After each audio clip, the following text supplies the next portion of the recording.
کتابوں کا خدا اور ہے اور بابوں کا خدا اور۔ اس عنوان پر انجینئر محمد علی مرزا نے ایک اپنا بیان ریکارڈ کروایا اور اپلوڈ کیا ہے، جس میں انجینئر محمد علی مرزا نے یہ ثابت کرنے کی کوشش کی ہے کہ اللہ رب العزت کا جو تعارف بزرگ بابوں نے اور امت کے جو اکابرین ہیں انہوں نے کروایا ہے وہ تعارف اور ہے، اور کتابیں جو اللہ کا تعارف کرواتی ہیں وہ تعارف اور ہے۔ اور اس میں کچھ چند مثالیں پیش کی ہیں، سارا ڈیٹیل لیکچر اس کا میں اگر جواب پیش کروں تو کافی وقت درکار ہے، سب باتوں کا جواب جو تفصیلاً دیا جائے تو بہت سارا وقت لگتا ہے۔ مشتی از خروارے، یعنی ایک ڈیرے میں سے ایک سمجھے مٹھی بھر کے میں آپ کے سامنے چند چیزیں رکھوں گا جس سے یہ بات بالکل واضح ہوگی کہ انجینئر محمد علی مرزا نے بہت ساری کذب بیانیاں، غلط بیانیاں اور بہت ساری خلاف واقعہ اور خلاف حقیقت باتیں کر کے اپنے اس بیان کو لوگوں کے دلوں سے صوفیہ کی محبت نکالنے کے لیے اور اہل سنت و جماعت کا بغض بھرنے کے لیے اس نے استعمال کیا ہے۔ تمہیداً اس نے جو بات بنیادی طور پر بیان کی ہے وہ یہ ہے کہ مرزا کہتا ہے کہ جناب دیکھیں، نبی صلی اللہ علیہ وآلہ وسلم نے اپنی امت کے لیے بزرگ بابے نہیں چھوڑے، نبی علیہ الصلوۃ والسلام نے اپنی امت کو کتابوں کے حوالے کیا، بابوں کے حوالے نہیں کیا۔ بات سمجھ آ رہی ہے نا؟ کتابوں کے حوالے کیا، بابوں کے حوالے نہیں کیا۔ حالانکہ یہ بات بھی اس کی اگر حقیقت کو آپ دیکھتے ہیں تو یہ بات بھی بالکل حقیقت کے برعکس ہے۔ نبی علیہ الصلوۃ والسلام نے کن کتابوں کی امت کو حوالے کیا ہے؟ ان کتابوں کے ذرا نام تو بتائیں نا۔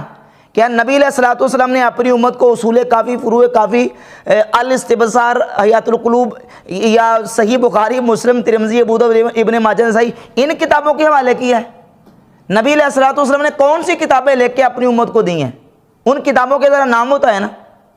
اور مرزا کے چاہنے والے اور مرزا کے جو فالورز ہیں ان مرزا سے پوچھیں کہ وہ کون سی کتابیں جو نبی علیہ الصلوۃ والسلام نے لکھ کے اپنی امت کو دی ہیں کہ ان کتابوں کے تم نے پیچھے چلنا اور ان کتابوں کے مطابق تم نے چلنا ہے۔ نبی علیہ الصلوۃ والسلام نے تو قرآن مجید جو اللہ کی کتاب ہے وہ بھی کتابی شکل میں اپنی امت کو نہیں دی، بلکہ سرکار دو عالم صلی اللہ علیہ وآلہ وسلم کے صحابہ کرام رضی اللہ تعالی عنہ میں سے سیدنا عثمان غنی رضی اللہ تعالی عنہ کے دور میں قرآن مجید کتابی شکل میں مکمل جو ہے نا وہ جمع کیا گیا اور پھر اس کے نسخے پوری امت میں وہ پھیلے ہیں۔ تو نبی علیہ الصلوۃ والسلام نے تو قرآن مجید بھی کتابی شکل میں امت کو نہیں دیا، اگرچہ لکھا ہوا تھا لیکن کتاب نہیں تھی مکمل بنی ہوئی۔ باقی حدیث کی جو کتابیں ہیں ان کا تو ان کے بارے میں تو یہ دعویٰ کیا نہیں جا سکتا۔ اور پھر جو حدیث کی کتابیں جو انجینئر محمد علی مرزا نے اپنے ڈیسک پہ سامنے رکھی ہوتی ہیں، مثلا مثال کے طور پہ صحیح بخاری ہے، مسلم ہے، مشکات، دیگر کتابیں ہیں، یہ کتابیں جن کے بارے میں کہتا ہے کہ نبی علیہ الصلوۃ والسلام نے ہمیں کتابوں کے حوالے کیا ہے، انہی کتابوں کے بارے میں خود اپنے بیانات میں کہہ چکا ہے کہ ان کتابوں میں نبی علیہ الصلوۃ والسلام کی گستاخی ہیں۔ مثال کے طور پر صحیح بخاری کی 6982 نمبر روایت ہے جس میں نبی پاک صلی اللہ علیہ وآلہ وسلم کے بار بار خودکشی کرنے کا ذکر موجود ہے کہ نبی علیہ الصلوۃ والسلام نے خودکشی کرنے کا ارادہ کیا، بار بار ارادہ کیا ہے۔ یہ صحیح بخاری میں 6982 نمبر یہ روایت کی جو اس کا حصہ ہے، اس پر مرزا اپنے کومنٹس اور تبصرہ دے چکا ہے کہ یہ نبی علیہ الصلوۃ والسلام کی گستاخی ہے۔ تو اگر نبی علیہ الصلوۃ والسلام کی ان کتابوں میں گستاخی ہے تو تم یہ کیسے کلیم اور دعویٰ کر سکتے ہو کہ یہ کتابیں نبی علیہ الصلوۃ والسلام نے اپنی امت کے لیے چھوڑی ہیں اور ان کتابوں کے نبی علیہ الصلوۃ والسلام نے اپنی امت کو حوالے کر دیا ہے؟ اور پھر انہی کتابوں میں سے مشکات جو ہے، مشکات میں مستہ احمد بن حنبل میں امام بخاری رحمۃ اللہ کی الادب المفرد کتاب ہے، اس میں یہ بات جو ہے نا وہ روایت جو ہے وہ موجود ہے، امام حسن بصری کی جو ان والی روایت ہے کہ نبی علیہ الصلوۃ والسلام نے فرمایا کہ من تعزّ بعزائل الجاہلیت فعدوا ولا تکنوا، جو اپنے جاہلیت کے نسب پہ فخر کرے تو اسے کہو کہ اپنے باپ کا اعلیٰ تناسل اپنے منہ میں رکھ لے اور کنایا نہ کرے۔ یہ مشکات میں روایت موجود ہے، الادب المفرد میں ہے، مستہ احمد بن حنبل میں ہے، اور اس روایت کو مرزا کہہ چکا ہے کہ یہ نبی علیہ الصلوۃ والسلام کی گستاخی اور بے ادبی ہے۔ تو جن کتابوں کو تم کہہ رہے ہو کہ ان کتابوں کے نبی علیہ الصلوۃ والسلام امت کو حوالے کر کے گئے ہیں، ان کتابوں میں تو تمہارے قول کے مطابق اللہ کے رسول علیہ الصلوۃ والسلام کی گستاخی ہیں، تو کیا اللہ کے نبی علیہ الصلوۃ والسلام ان گستاخیوں والی کتابوں کے حوالے کر کے گئے امت کو؟ یہ دعویٰ ہی اس کا بالکل باطل ہے۔ اب دیکھو نا کس انداز سے یہ دجل کر کے لوگوں کو جو نا وہ کس طرح ورگلاتا ہے اور گمراہ کرنے کی کوشش کرتا ہے۔ نبی کریم صلی اللہ علیہ وآلہ وسلم نے اپنی امت کو بابوں کے حوالے کیا ہے۔ امت کے سب سے بڑے بابے سرکار دو عالم علیہ الصلوۃ والسلام کے صحابہ کرام رضی اللہ تعالیٰ عنہم اجمعین ہیں، خلفائے راشدین ہیں۔ سب سے بڑے بزرگ بابے کون ہیں؟ خلفائے راشدین۔ اور نبی کریم علیہ الصلوۃ والسلام کی صحیح حدیث متعدد کتب احادیث میں موجود ہے، جس میں سے سنن ابی داؤد کی 4607 نمبر حدیث ہے کہ حضور علیہ الصلوۃ والسلام نے فرمایا علیکم بسنتی وسنت الخلفاء الراشدین وسنت الخلفاء المہدیین الراشدین، تم پر میری سنت اور میرے خلفاء راشدین المہدیین کی سنت لازم ہے، یعنی تمہیں میری سنت کو لازم پکڑنا ہے، میرے خلفاء راشدین کی سنت کو لازم پکڑنا ہے، یعنی ان کے پیچھے لگ جاؤ، ان کی اتباع کرو۔ تو نبی علیہ الصلوۃ والسلام نے تو اپنی امت کو خلفاء راشدین کے حوالے کیا، ان کے پیچھے چلو، ان کی اقتداء کرو اور ان کی اتباع کرو۔ اور اس کے علاوہ ابن ماجہ شریف میں، سنن ابن ماجہ میں حدیث نمبر 97 اور المستدرک علی الصحیحین میں 4510 نمبر حدیث ہے۔ السنہ امام ابن ابی العاصم کی کتاب، اس میں یہ حدیث موجود ہے۔ اور اس کے علاوہ مستہ احمد بن حنبل میں بہت ساری حدیث کی متعدد کتابوں میں سند صحیح کے ساتھ البانی وغیرہ نے، امام حاکم نے، امام ذہبی نے، شعیبہ ارناؤط نے، امام سیوطی رحمۃ اللہ علیہ نے اس حدیث کو صحیح کہا ہے کہ سرکار دو عالم علیہ الصلوۃ والسلام نے فرمایا اقتدوا بالذین من بعدی ابی بکر و عمر، میرے بعد ابو بکر و عمر کی پیروی کرو، ان کی اقتداء کرو، ان کے پیچھے چلو۔ تو حضور نے تو اپنی امت کو ابو بکر و عمر کے حوالے کیا ہے کہ ان کے پیچھے چلو۔ اور صحیح بخاری میں حدیث ہے 3659 نمبر کہ حضور علیہ الصلوۃ والسلام نے فرمایا، ایک عورت کو جب حضور کی بارگاہ میں آئی نا کہ یا رسول اللہ میں کل اگر آؤں تو آپ کو نہ پاؤں تو کیا کروں، تو فرمایا فاتی ابا بکر، تو ابو بکر کے پاس آ جانا۔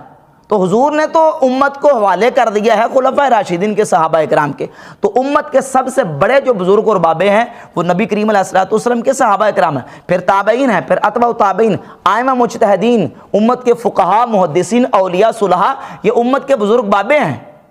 اور پھر جتنی حدیث کی کتابیں ہیں، حدیث کی ہر کتاب جو ہے وہ امت کے بزرگ بابوں نے ہی لکھی ہے۔ محدثین، فقہاء ہمارے بزرگ بابے ہیں نا۔ تم کہتے ہو کتابیں کی، کتابیں کن کی ہے؟ کتابیں نبیوں کی لکھی ہوئی تو نہیں ہے نا، کتابیں تو بزرگ بابوں کی لکھی ہوئی ہیں۔ ہاں، نبی علیہ الصلوۃ والسلام نے جو قرآن مجید اور اپنی سنت صحابہ اکرام رضی اللہ تعالیٰ عنہم کو دی، صحابہ اکرام نے قرآن مجید کو بھی کتاب کی شکل میں جمع کیا، اور پھر نبی کریم علیہ الصلوۃ والسلام کے صحابہ اکرام نے حضور کی سنت کو مضبوط حفظ کر کے، یاد کر کے، ضبط کر کے اس کو تابعین تک، تابعین اتباع تابعین تک، اور پھر امت کے محدثین نے ان احادیث کو جمع کیا، ان سنتوں کو جمع کیا ہے۔ تو بابوں سے سنت منتقل ہوتی ہوتی کتابوں تک آئی ہے۔ اگر بابوں کو دین سے نکال دیا جائے تو ان کتابوں کی تو باقی اتھینٹسٹی باقی نہیں رہتی۔ یہ کہتا کتابوں کا خدا اور بابوں کا خدا اور ہے۔ اور نبی علیہ الصلوۃ والسلام نے جو ہے وہ اپنی امت کو کتابوں کے حوالے کیا، بابوں کے حوالے نہیں کیا۔ کون سی کتابیں؟ ان کتابوں میں سے کسی کتاب کا نام تو بتاؤ نا کہ یہ کتاب ہے جو نبی علیہ الصلوۃ والسلام نے اپنی امت کو لکھ کے دی، کسی ایک کتاب کا نام۔ اور مرزا کے جتنے فالوور چاہنے والے ہیں، مرزا سے پوچھے کون سی کتاب ہے جس کے حوالے نبی علیہ الصلوۃ والسلام نے کتابوں کے اپنی امت کو کیا ہے، ایک کتاب کا نام بتائیں۔ اور جس کتاب کا نام بتائیں گے انشاءاللہ ہر کتاب کے بدلے 1,00,000 روپے انعام پیش کروں گا، اس کتاب کا نام بتائیں۔ یہ کتابیں جو تم ڈیسک پہ رکھ کے بیٹھے ہو، یہ کتابیں تو 250-300 سال بعد لکھی گئی ہیں۔ اور ان کتابوں میں جتنی احادیث لکھی ہیں، ہر حدیث میں جب محدث حدیث بیان کرتا ہے تو یہ لکھتا ہے کہ حدثنا فلان عن فلان عن فلان، سمعنا عن فلان عن فلان عن فلان،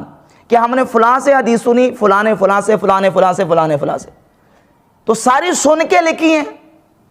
یہ جو کہتا ہے یہ جو سنا کے چلتے ہیں، تو یہ سنا کے سننی ہے۔ تو جتنے محدثین ہیں وہ سنا کے سننی ہیں۔ امام بخاری نے صحیح بخاری میں حدیث کو جمع کیا ہے، صحیح مسلم میں حدیث موجود ہے۔ امام بخاری مسلم نے جو احادیث جمع کی ہیں، انہوں نے یہ دعویٰ کیا ہے کہ ہم نے فلاں کتاب سے یہ لے کے اپنی کتاب میں لکھ لی، نہیں، بلکہ انہوں نے اپنی کتابوں میں جتنی احادیث لکھی ہیں، جمع کی ہیں، وہ کتابیں انہوں نے جو جمع کی ہیں وہ حدیثیں سن کے لکھی ہیں۔ بات سمجھ آ رہی نا؟ حدیثیں سن کے لکھی ہیں، ہم نے فلاں سے سنا، فلاں نے فلاں سے سنا، فلاں نے فلاں سے۔ تو اس کے اعتبار سے کہتے ہیں یہ سننی نہیں ہے، یہ سنا کے سننی ہے، ٹننی ہے۔ تو کیا تم امام بخاری اور مسلم کو پھر کیا کہو گے تم؟ وہ تو سنا کے حدیثیں لکھ رہے ہیں۔ سننے کا معیار ہے۔ ہاں، آپ حدیث سنتے ہیں، کوئی بات سنتے ہیں تو سننے میں معیار یہ ہوگا کہ کس بندے سے سن رہے ہیں۔ اگر وہ بندہ ثقہ ہے، معتبر ہے، تو اس سے سنی ہوئی بات معتبر ہے، مستند ہے۔ جتنے محدثین ہیں، سب محدثین نے اپنی کتابوں میں احادیث کو، اقوال کو، تابعین کے ارشادات اور صحابہ کے آثار کو سن کے لکھا ہے۔ اگر ہر سنی بات نہ معتبر اور نہ قابل قبول ہے تو پھر حدیث کی تو کوئی کتاب بھی قابل قبول نہیں رہے گی. دیکھیں نا کس انداز سے لوگوں کو ورگلاتا ہے, گمراہ کرتا ہے. کہتا ہے سن سنا کے, جی یہ سن سنا کے سننی ہے. اگر ہم سن سنا کے سننی ہے تو سارے محدثین سن سنا کے سننی ہے, سارے ائمہ مجتہدین سن سنا کے سننی ہے, کیونکہ انہوں نے سب نے حدیث اور آثار کو سن سنا کے آگے لکھا ہے اور اس کے مطابق انہوں نے فیصلے کیے ہیں. اچھا, اس سلسلے میں اس نے مثال پیش کی ہے کہ دیکھیں جی کتابوں کا خدا اور بابوں کا خدا اور ہے. کتابوں کیا لکھا ہے؟ کتابوں میں لکھا ہے, صحیح جامع ترمذی میں حدیث ہے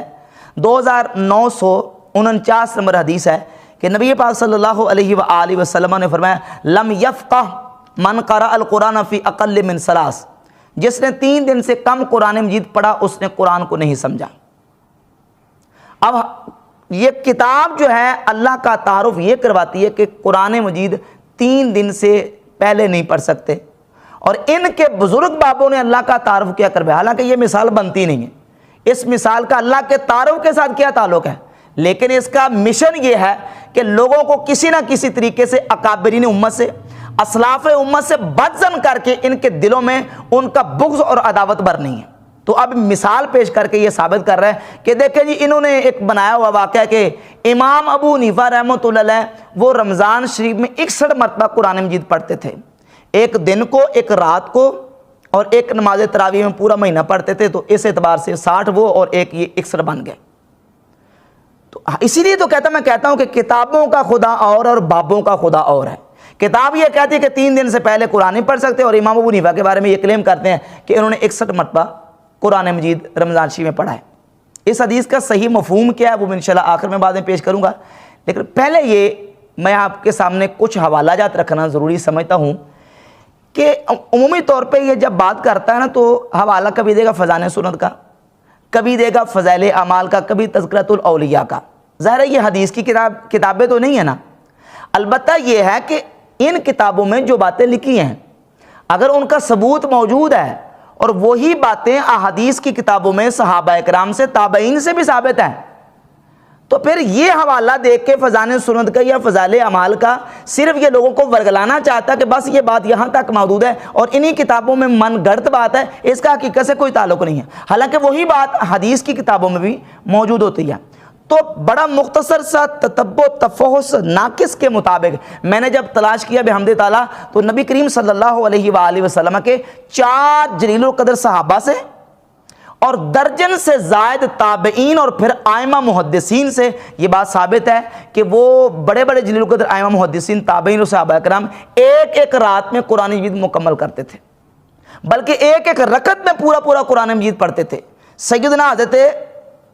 عثمان غنی رضی اللہ تعالیٰ عنہ سے سند حسن کے ساتھ مصنف ابن ابی شیبہ, اسی طرح شرح معانی الاثار میں امام طحاوی یہ حدیث لے کے آئے, مصنف ابن ابی شیبہ کی 3710 نمبر حدیث ہے, اور شرح معانی الاثار میں سند حسن کے ساتھ موجود ہے کہ سیدنا عثمان غنی رضی اللہ تعالیٰ عنہ ایک رکعت میں رات کے وقت قرآن مجید مکمل کرتے تھے. اسی طرح حضرت سیدنا تمیم داری رضی اللہ تعالیٰ عنہ بڑے جلیل القدر صحابی ہیں, شرح معانی الاثار کی حدیث نمبر 1912 ہے, اور مصنف ابن ابی شیبہ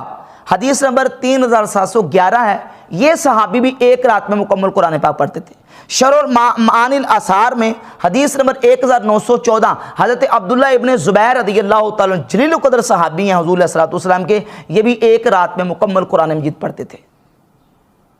اسی طریقے سے حضرت عبداللہ ابن عباس رضی اللہ تعالیٰ عنہ کے شاگرد ہیں ابو حمزہ نصر بن عمران تابعی, انہوں نے سیدنا عبداللہ ابن عباس سے پوچھا کہ میں قرآن مجید ایک رات میں پڑھتا ہوں, بار مرتبہ پڑھتا ہوں, تو انہوں نے کہا کہ ٹھیک ہے تلفظ کے ساتھ پڑھو اور اس انداز سے پڑھو کہ تمہارے کان خود اس کی تلاوت اور قراءت سن سکیں, تو ٹھیک ہے پڑھ لیا کرو. یہ السنن الکبریٰ بہقی للنسائی, یہ امام بہقی کی جو کتاب ہے, جلد نمبر 2 صفحہ نمبر 396 پہ سند حسن کے ساتھ موجود ہے. 4 صحابہ کرام سے, ان کے سے تقریراً اور ان کے اپنے اعمال سے, اور جلیل القدر تابعین میں سے سیدنا سعید ابن جبیر رضی اللہ تعالیٰ عنہ شرح معانی الاثار میں اور مصنف عبدالرزاق میں 2850 نمبر روایت ہے کہ سیدنا سعید ابن جبیر ایک رات میں مکمل قرآن پاک پڑھتے تھے. مجاہد تابعی کتاب الاثار صفحہ کتاب الاذکار امام نووی کی صفحہ 116 میں موجود ہے کہ وہ مکمل قرآن پاک مغرب کی نماز کے وقت بیٹھتے تھے، عشاء کی نماز پڑھنے سے پہلے پہلے مکمل قرآن پاک پڑھ لیتے تھے۔ حضرت قتادہ بن دعامہ تابعی مکمل قرآن پاک رات کو پڑھتے۔ حلیۃ الاولیاء جلد نمبر 2 صفحہ نمبر 385۔ علقمہ تابعی کتاب الثقات ابن حبان جلد 5 صفحہ 205 میں۔ علی تابعی ہیں مصنف ابن ابی شیبہ میں، ان سے بھی ہے کہ وہ ایک رات میں قرآن پاک پڑھتے۔ اسود بن یزید نخعی یہ بھی رات میں قرآن پاک پڑھتے۔ امام اعظم ابو حنیفہ رحمۃ اللہ رمضان شریف میں 61 مرتبہ قرآن پاک پڑھتے، تاریخ بغداد جلد نمبر 3 صفحہ 354 پہ۔ اور اسی طرح ثابت بن اسلم بنانی سیدنا انس بن مالک رضی اللہ عنہ کے شاگرد ہیں، ایک رات میں مکمل قرآن پاک پڑھتے۔ امام مروزی کی کتاب ہے قیام اللیل صفحہ 64 پہ موجود ہے۔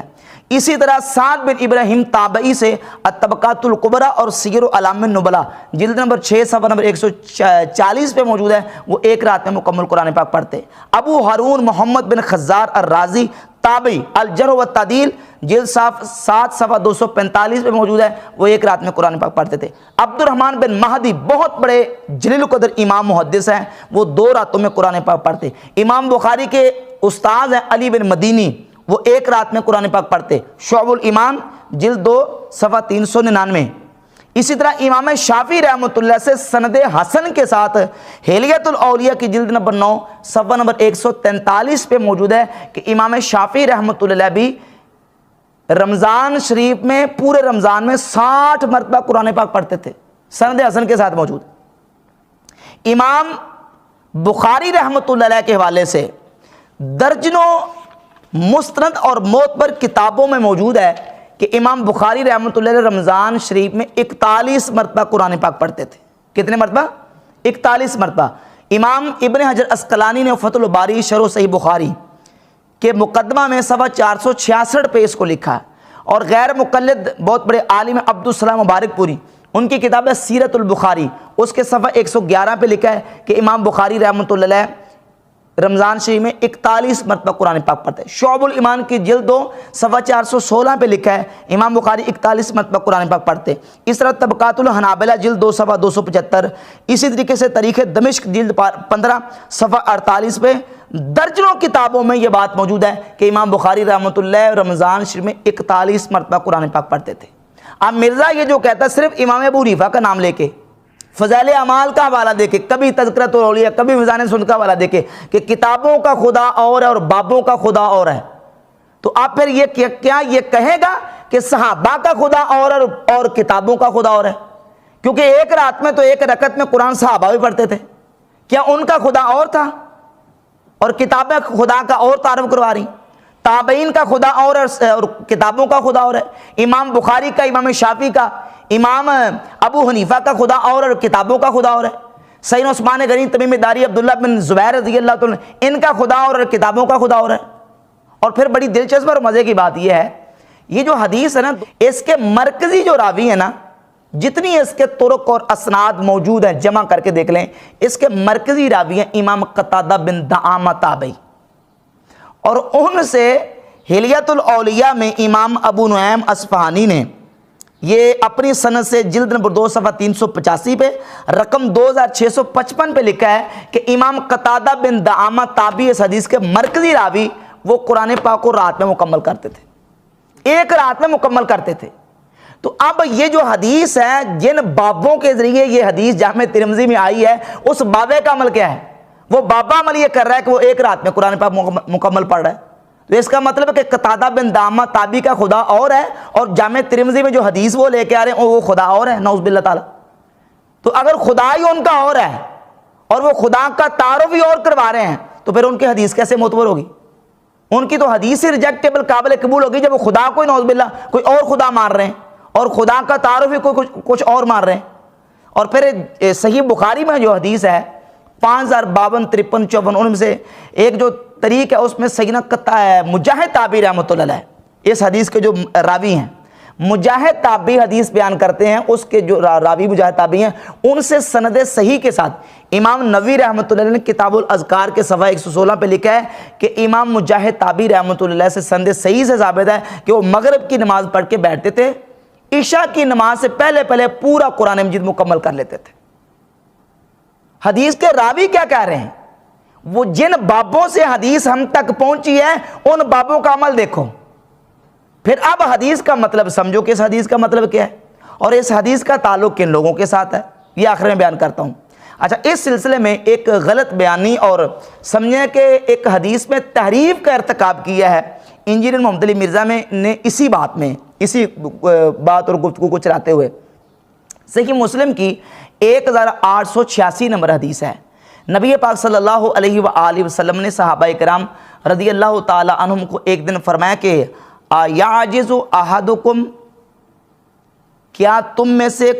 کوئی بندہ اس بات سے بھی عاجز ہے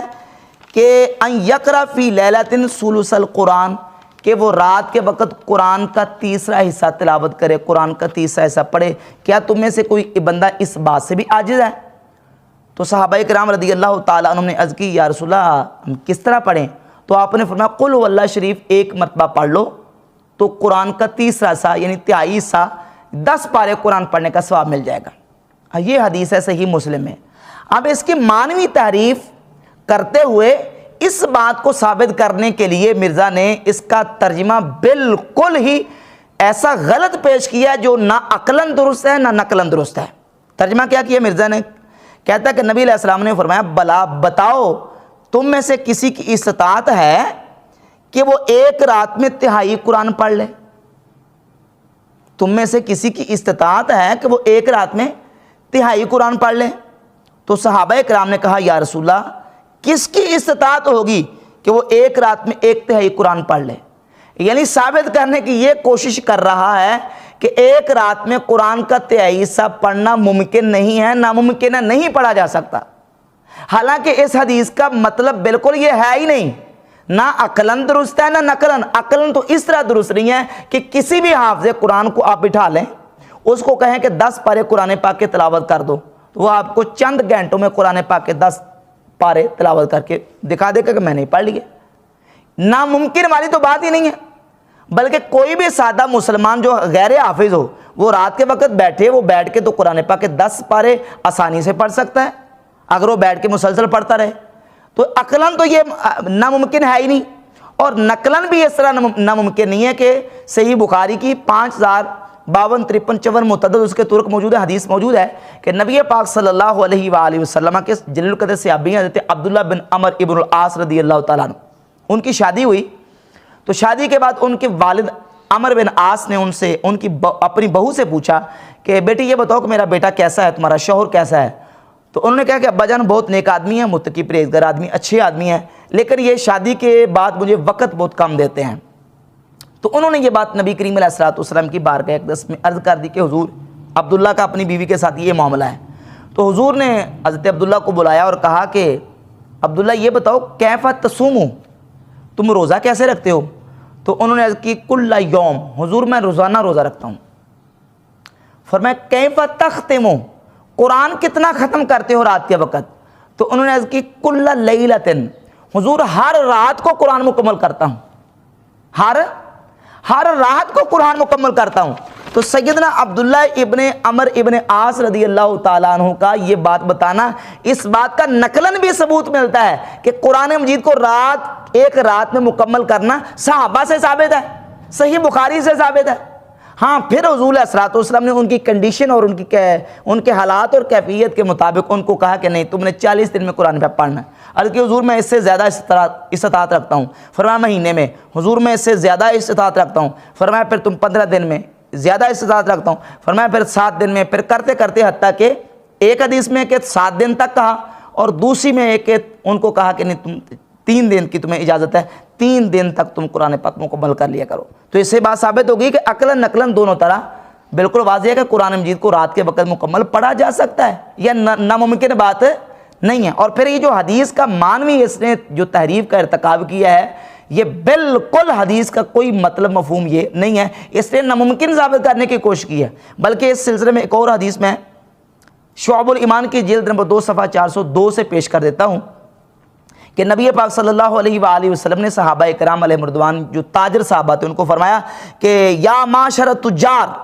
ایعجز احدکم اذا رجع من سوقہ ان یقرأ 10 آیات،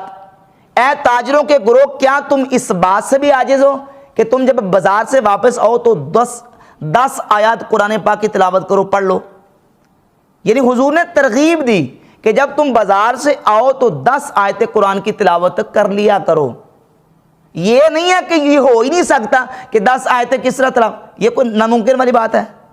جس طرح یہ ناممکن نہیں ہے اس طرح 10 پارے قرآن پاک کے پڑھنے یہ ناممکن نہیں ہے، مطلب غلط بیان کرتا ہے۔ اور یہ ساری احادیث اور دلائل اس بات کا بیان ثبوت ہے کہ قرآن مجید کو صحابہ کرام رضی اللہ تعالیٰ ایک ایک رات میں پڑھتے تھے۔ اب وہ جو حدیث ہے کہ جس نے 3 رات سے پہلے قرآن پاک کو پڑھا اس نے قرآن کو نہیں سمجھا، اس کا مطلب کیا ہے، اس کا مفہوم کیا ہے؟ اب پہلے دیکھیں کہ جو بھی بات ہم لیتے ہیں قرآن پاک کا مفہوم وہ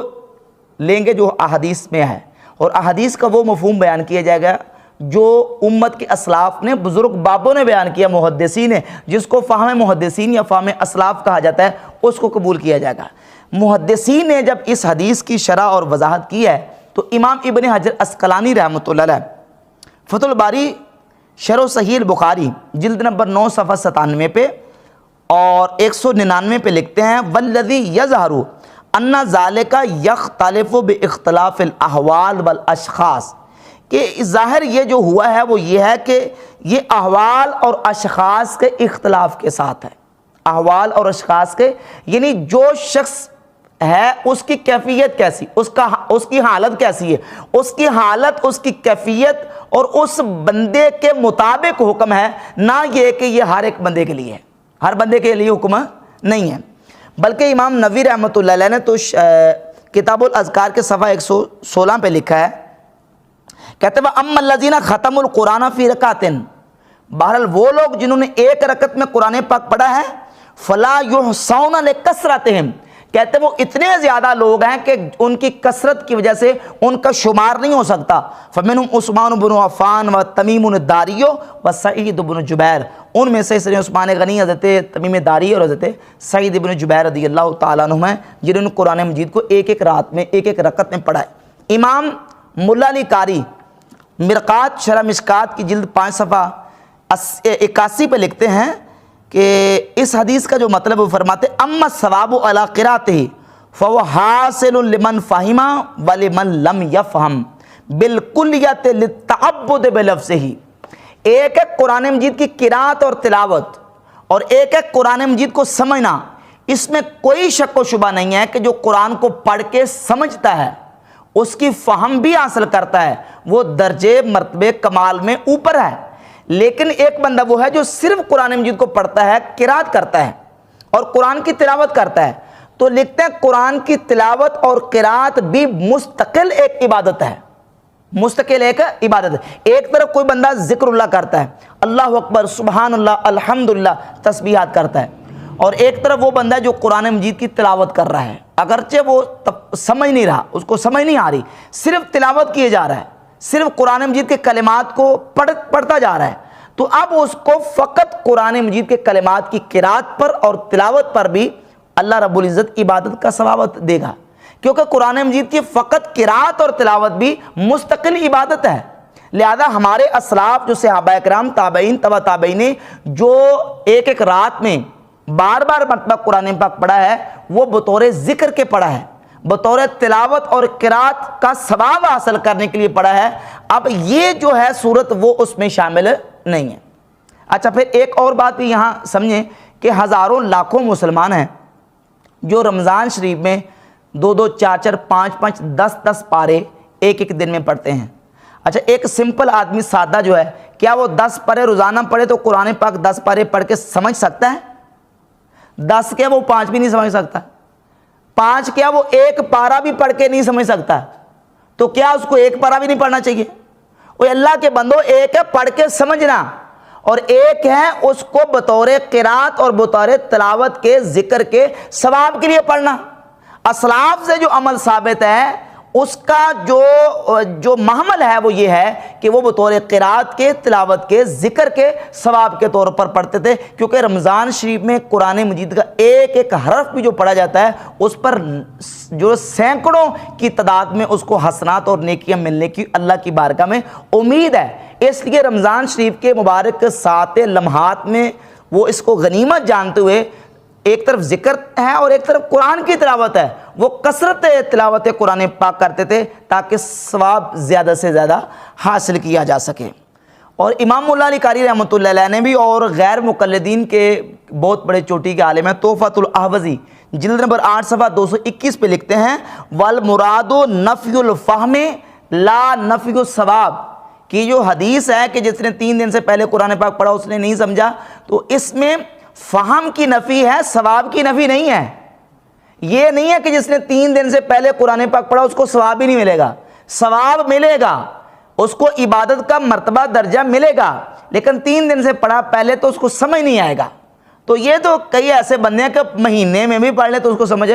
نہیں آئے گا۔ تو یہ اشخاص اور ان کے احوال کے مطابق حکم ہے، یہ جو نا وہ ہر بندے کے لیے حکم نہیں ہے۔ اور یہ جن اسلاف کے میں نے حوالے دیے یہ تو وہ لوگ ہیں جو قرآن کے ایکسپرٹ اور بڑے بڑے ماہرین تھے، اور سیدنا عثمان غنی رضی اللہ تعالیٰ عنہ کی تو بالخصوص قرآن پاک کے ساتھ محبت جو ہے وہ کتب حدیث اور سیرت اور فضائل کی کتابوں میں بڑی صراحت کے ساتھ موجود ہے۔ تو اب یہ جو 1886 نمبر حدیث کا اس نے مانوی تعریف کر کے یہ مطلب بیان کرنے کی کوشش کی ہے کہ یہ ناممکن ہے، ہو ہی نہیں سکتا کہ قرآن پاک کے 10 پارے پڑھے جا سکیں، یہ بالکل اس کی مانوی تعریف ہے۔ اس لیے تو ہم کہتے ہیں کہ ایسے لوگ جو حدیثیں بیان کرتے ہیں یا تو جھوٹی حدیثیں، جس طرح نبی کریم علیہ السلام کی حدیث ہے صحیح مسلم میں 15، 16، 17 تقریباً ایک ہی مضمون کی مقدمہ صحیح مسلم میں حدیث موجود ہے کہ فرمایا کہ آخر زمانے میں ایسے لوگ آئیں گے، ایسے جھوٹے اور کذاب دجال لوگ آئیں گے، یاتونکم الاحادیث، وہ تمہارے سامنے احادیث بیان کریں گے، وہ احادیث جو تم نے اور تمہارے آباء و اجداد نے نہیں سنی ہوگی، تم ان سے بچو، اپنے آپ کو بچاؤ، کہیں وہ تمہیں گمراہ نہ کر دیں، کہیں وہ تمہیں فتنے میں مبتلا نہ کر دیں۔ ظاہر ہے وہ حدیثیں بیان کرنے والے یا تو جھوٹی اپنی طرف سے جعلی بنا کے حدیث بیان کریں گے، یا احادیث تو ہوں گی لیکن اس میں بریکٹیں لگا کے، اس میں معنی تحریف کر کے، اس کا ترجمہ بدل کے، اس کا مفہوم بدل کے پیش کریں گے اور لوگوں کو گمراہ کریں گے، لوگوں کو ورگلانے کی کوشش کریں گے۔ اور یہی کام یہ کرتا ہے کہ بالکل یہ دیکھ رہا ہے اس حدیث کا مفہوم ہی نہیں بنتا، یہ جو یہ مفہوم نکال رہا ہے۔ تو اس لیے کتابوں کا خدا اور بابوں کا خدا اور یہ جو نعرہ لگاتا ہے نا، یہ پھر یہ نعرہ لگائے کہ نعوذ باللہ عثمان غنی کا خدا اور صحابہ کا خدا اور ہے، تابعین کا خدا اور ہے، صرف امام ابو حنیفہ کی بات نہ کرے، صرف فضائل سنت یا فضائل اعمال یا تذکرۃ الاولیاء کی بات نہ کرے، یہی باتیں جو ہیں وہ معتبر اور مستند حدیث کی کتابوں میں موجود ہیں۔ امام احمد بن حنبل رحمۃ اللہ کے حوالے سے مثال پیش کی اور کہا کہ دیکھیں جی فضائل اعمال میں یہ لکھا ہے کہ امام احمد بن حنبل رحمۃ اللہ علیہ کو خواب میں اللہ تعالیٰ کا دیدار ہوا، تو اللہ تعالیٰ سے پوچھا یا اللہ میں تیرا قرب کس طرح حاصل کروں، تو اللہ تعالیٰ نے فرمایا کہ میرے کلام یعنی قرآن مجید کے ذریعے۔ پھر امام احمد بن حنبل رحمۃ اللہ علیہ نے پوچھا یا اللہ سمجھ کے یا بغیر سمجھ کے، تو اللہ رب العزت نے فرمایا کہ سمجھ کے یا بغیر سمجھ کے، یعنی دونوں طرح میرا قرب حاصل ہوگا۔ اس مثال کو بیان کر کے اس واقعے کو ایک تو یہ کہا کہ یہ صوفیہ کی تعلیمات ہیں، اور پھر دوسرا اس پہ لطیفے اور اس پہ پھپتیاں کسیں، لوگوں کو بھی ہنسایا اور خود بھی اس کا مذاق بنایا۔ اس مقام پہ 3 پوائنٹ جو ہیں وہ زیادہ قابل غور ہے۔ ایک تو یہ پوائنٹ اس واقعے کے حوالے سے، ایک تو اس نے یہ شو کیا ہے کہ یہ صوفیہ کی تعلیمات ہیں جی، یعنی یہ واقعہ امام احمد بن حنبل رحمۃ اللہ علیہ کے خواب میں اللہ تبارک و تعالیٰ کو دیکھنے کا یہ صوفیہ نے ہی اپنی کتابوں میں لکھا ہے۔ یہاں یہ بات یاد رکھے کہ یہاں مجھے فضائل اعمال کی صفائی بیان کرنا مقصود نہیں ہے، مقصود یہ ہے کہ یہ واقعات اور اس طرح کے بے شمار درجنوں واقعات ہیں جو ہمارے اسلاف امت سلف صالحین محدثین ائمہ صوفیہ نے اپنی کتابوں میں ذکر کیے ہیں، چونکہ اس کا مقصد یہ ہے کہ لوگوں کو صوفیہ سے اور امت کے اکابرین سے بدظن کیا جائے، تو اس حوالے سے ان کا دفاع کرنا ہماری ذمہ داری ہے۔ یہی واقعہ جو امام احمد بن حنبل رحمۃ اللہ علیہ کے خواب میں اللہ تبارک و تعالیٰ کا دیدار کرنے کا واقعہ، یہ صرف صوفیہ کی کتابوں میں نہیں ہے۔ یہ دیکھیں یہ کتاب ہے سیر اعلام النبلاء امام ذہبی کی، یہ اسماء و رجال کے عظیم نقاد اور بہت بڑے امام ہیں امام شمس الدین ذہبی، ان کی کتاب سیر اعلام النبلاء جلد نمبر 9 صفحہ نمبر 295 پہ امام ذہبی اس واقعے کو بیان کرتے ہیں۔ اور یہی واقعہ بہت بڑے محدث ہے امام مولا علی قاری رحمۃ اللہ علیہ، انہوں نے شرح فقہ الاکبر میں بیان کیا ہے۔ یہی ان کا خواب امام احمد بن حنبل رحمۃ اللہ کا مناقب امام احمد بن حنبل لابن جوزی، ابن جوزی رحمہ اللہ کی کتاب مناقب امام احمد بن حنبل، اس میں بھی واقعہ یہ موجود ہے، اس میں بھی یہ خواب موجود ہے۔ اور اسی طرح ایک امام ہے ابن خلال، ان کی کتاب کتاب الامالی، اس کے صفحہ نمبر 50 اور 51 پر یہ واقعات محدثین نے یہ خواب جو ہیں وہ بیان کیے ہیں، اور یہ سارے کا سارا جو ہے نا وہ مدعا ڈالتا ہے صوفیہ پر، تاکہ لوگوں کو بدظن کیا جائے اور لوگوں کو نفرت دلائی جائے۔ تو یہ صرف صوفیہ نہیں بلکہ محدثین نے بھی اس خواب کو اپنی کتابوں میں بیان کیا ہے۔ اور اس سلسلے میں دوسرا جو پوائنٹ اور نقطہ اس خواب کے حوالے سے ہے وہ یہ کہ امام احمد بن حنبل رحمۃ اللہ علیہ نے خواب میں اللہ تبارک و تعالیٰ جل شانہ کا دیدار کیا۔ تو اب اس میں یہ کہتا ہے، دیکھیں جی امام احمد بن حنبل کے حوالے سے یہ کہتے ہیں جی انہوں نے خواب میں اللہ تعالیٰ کا دیدار کیا ہے، تو یہ اگر پیکج کسی کو ملنا ہوتا تو موسیٰ علیہ السلام کو پیکج ملتا۔ یہ تو اللہ تعالیٰ نے موسیٰ علیہ السلام کو پیکج نہیں دیا کہ خواب میں اللہ تعالیٰ نے اپنا دیدار کروایا ہو، حالانکہ یہ بات سرے سے جھوٹی، بالکل یہ باطل ہے۔ تمہارے پاس کیا دلیل ہے کہ موسیٰ علیہ السلام کو اللہ تبارک و تعالیٰ نے خواب میں اپنا دیدار نہیں کروایا؟ کوئی ہے دلیل قرآن پاک سے یا حدیث سے؟ موسیٰ علیہ السلام نے تو خواب میں اللہ تبارک و تعالیٰ جل شانہ کو دیکھنے کا سوال ہی نہیں کیا، انہوں نے تو سوال کیا ہے اللہ تبارک و تعالیٰ کو اپنی آنکھوں سے دیکھنے کا۔ رب ارنی انظر الیک، یا اللہ میں تیری طرف دیکھنا چاہتا ہوں، میں تو تیرا دیدار کرنا چاہتا ہوں۔ تو اللہ تبارک و تعالیٰ نے فرمایا کیا پیارے موسیٰ تو مجھے نہیں دیکھ سکتا۔ انہوں نے چونکہ جاگتے ہوئے اپنے سر کی آنکھوں سے اللہ تبارک و تعالیٰ کا دیدار کرنے کا مطالبہ کیا تھا، لیکن یہ نبی کریم علیہ السلام کی چونکہ خصوصیت تھی اور حضور کو اللہ نے یہ شرف عطا کرنا تھا، اس لیے موسیٰ علیہ السلام کو یہ شرف عطا نہ کیا گیا۔ باقی رہ گیا کہ موسیٰ علیہ السلام کو خواب میں اللہ تبارک و تعالیٰ کے دیدار ہونے کی نفی، اس کا کوئی ثبوت ہی نہیں، نہ قرآن سے نہ حدیث سے،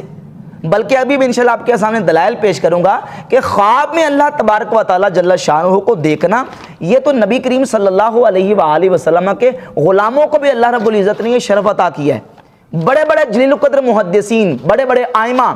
بالخصوص تابعین کرام علیہم الرضوان کے صحیح سند کے ساتھ ایسے واقعات اور ایسے خواب کتب احادیث میں، محدثین کی کتابوں میں ایسے خواب موجود ہیں کہ جس میں یہ بالکل بات واضح ہے کہ انہوں نے اللہ تبارک و تعالیٰ جل شانہ کا خواب میں دیدار کیا۔ اس میں ایک میں حوالہ پیش کرتا ہوں، امام ابن حبان، یہ محدث بھی ہیں صوفی بھی ہیں، امام ابن حبان اپنی کتاب کتاب الثقات جلد نمبر 2 صفحہ 183 روایت کا نمبر 1418، اور یہی خواب جو میں بیان کرنے لگا ہوں یہ امام ابو القاسم سلیمان ابن احمد طبرانی اپنی کتاب المعجم الاوسط للطبرانی جلد نمبر 2 صفحہ نمبر 331 پہ 3454 نمبر روایت ہے، اس خواب کو بیان کیا۔ ایک تابعی ہیں جن کو امام ذہبی نے سیر اعلام نبلا میں تابعی لکھا ہے، جن کا نام ہے رقبہ بن مسقلہ تابعی۔ وہ فرماتے ہیں میں نے خواب میں اللہ تبارک و تعالیٰ جل شانہ کا دیدار کیا، میں نے خواب میں اللہ تبارک و تعالیٰ جل شانہ کو دیکھا۔ اور یہ جو واقعہ کتاب الثقات ابن حبان میں، المعجم الاوسط حدیث کی کتاب میں رقبہ بن مسقلہ تابعی سے ہے، اسی خواب کو مرزا کے بابا حافظ زبیر علی زئی نے اپنی کتاب فتاوی علمیہ جلد نمبر 3 صفحہ نمبر 61 پہ اس کی سند کو صحیح مانا ہے، اس کی سند کو صحیح قرار دیا ہے۔ تو جب صحیح سند سے تابعین سے یہ ثابت ہے کہ انہوں نے اللہ تبارک و تعالیٰ جل شانہ کا خواب میں دیدار کیا ہے، تو یہ بات ناممکن نہیں ہے، بلکہ ایک حدیث یہ اور کتاب یہ سنن دارمی، امام دارمی رحمۃ اللہ علیہ المتوفیٰ 255 ہجری، امام بخاری رحمۃ اللہ سے 1 سال پہلے ان کا انتقال ہوا، اپنی کتاب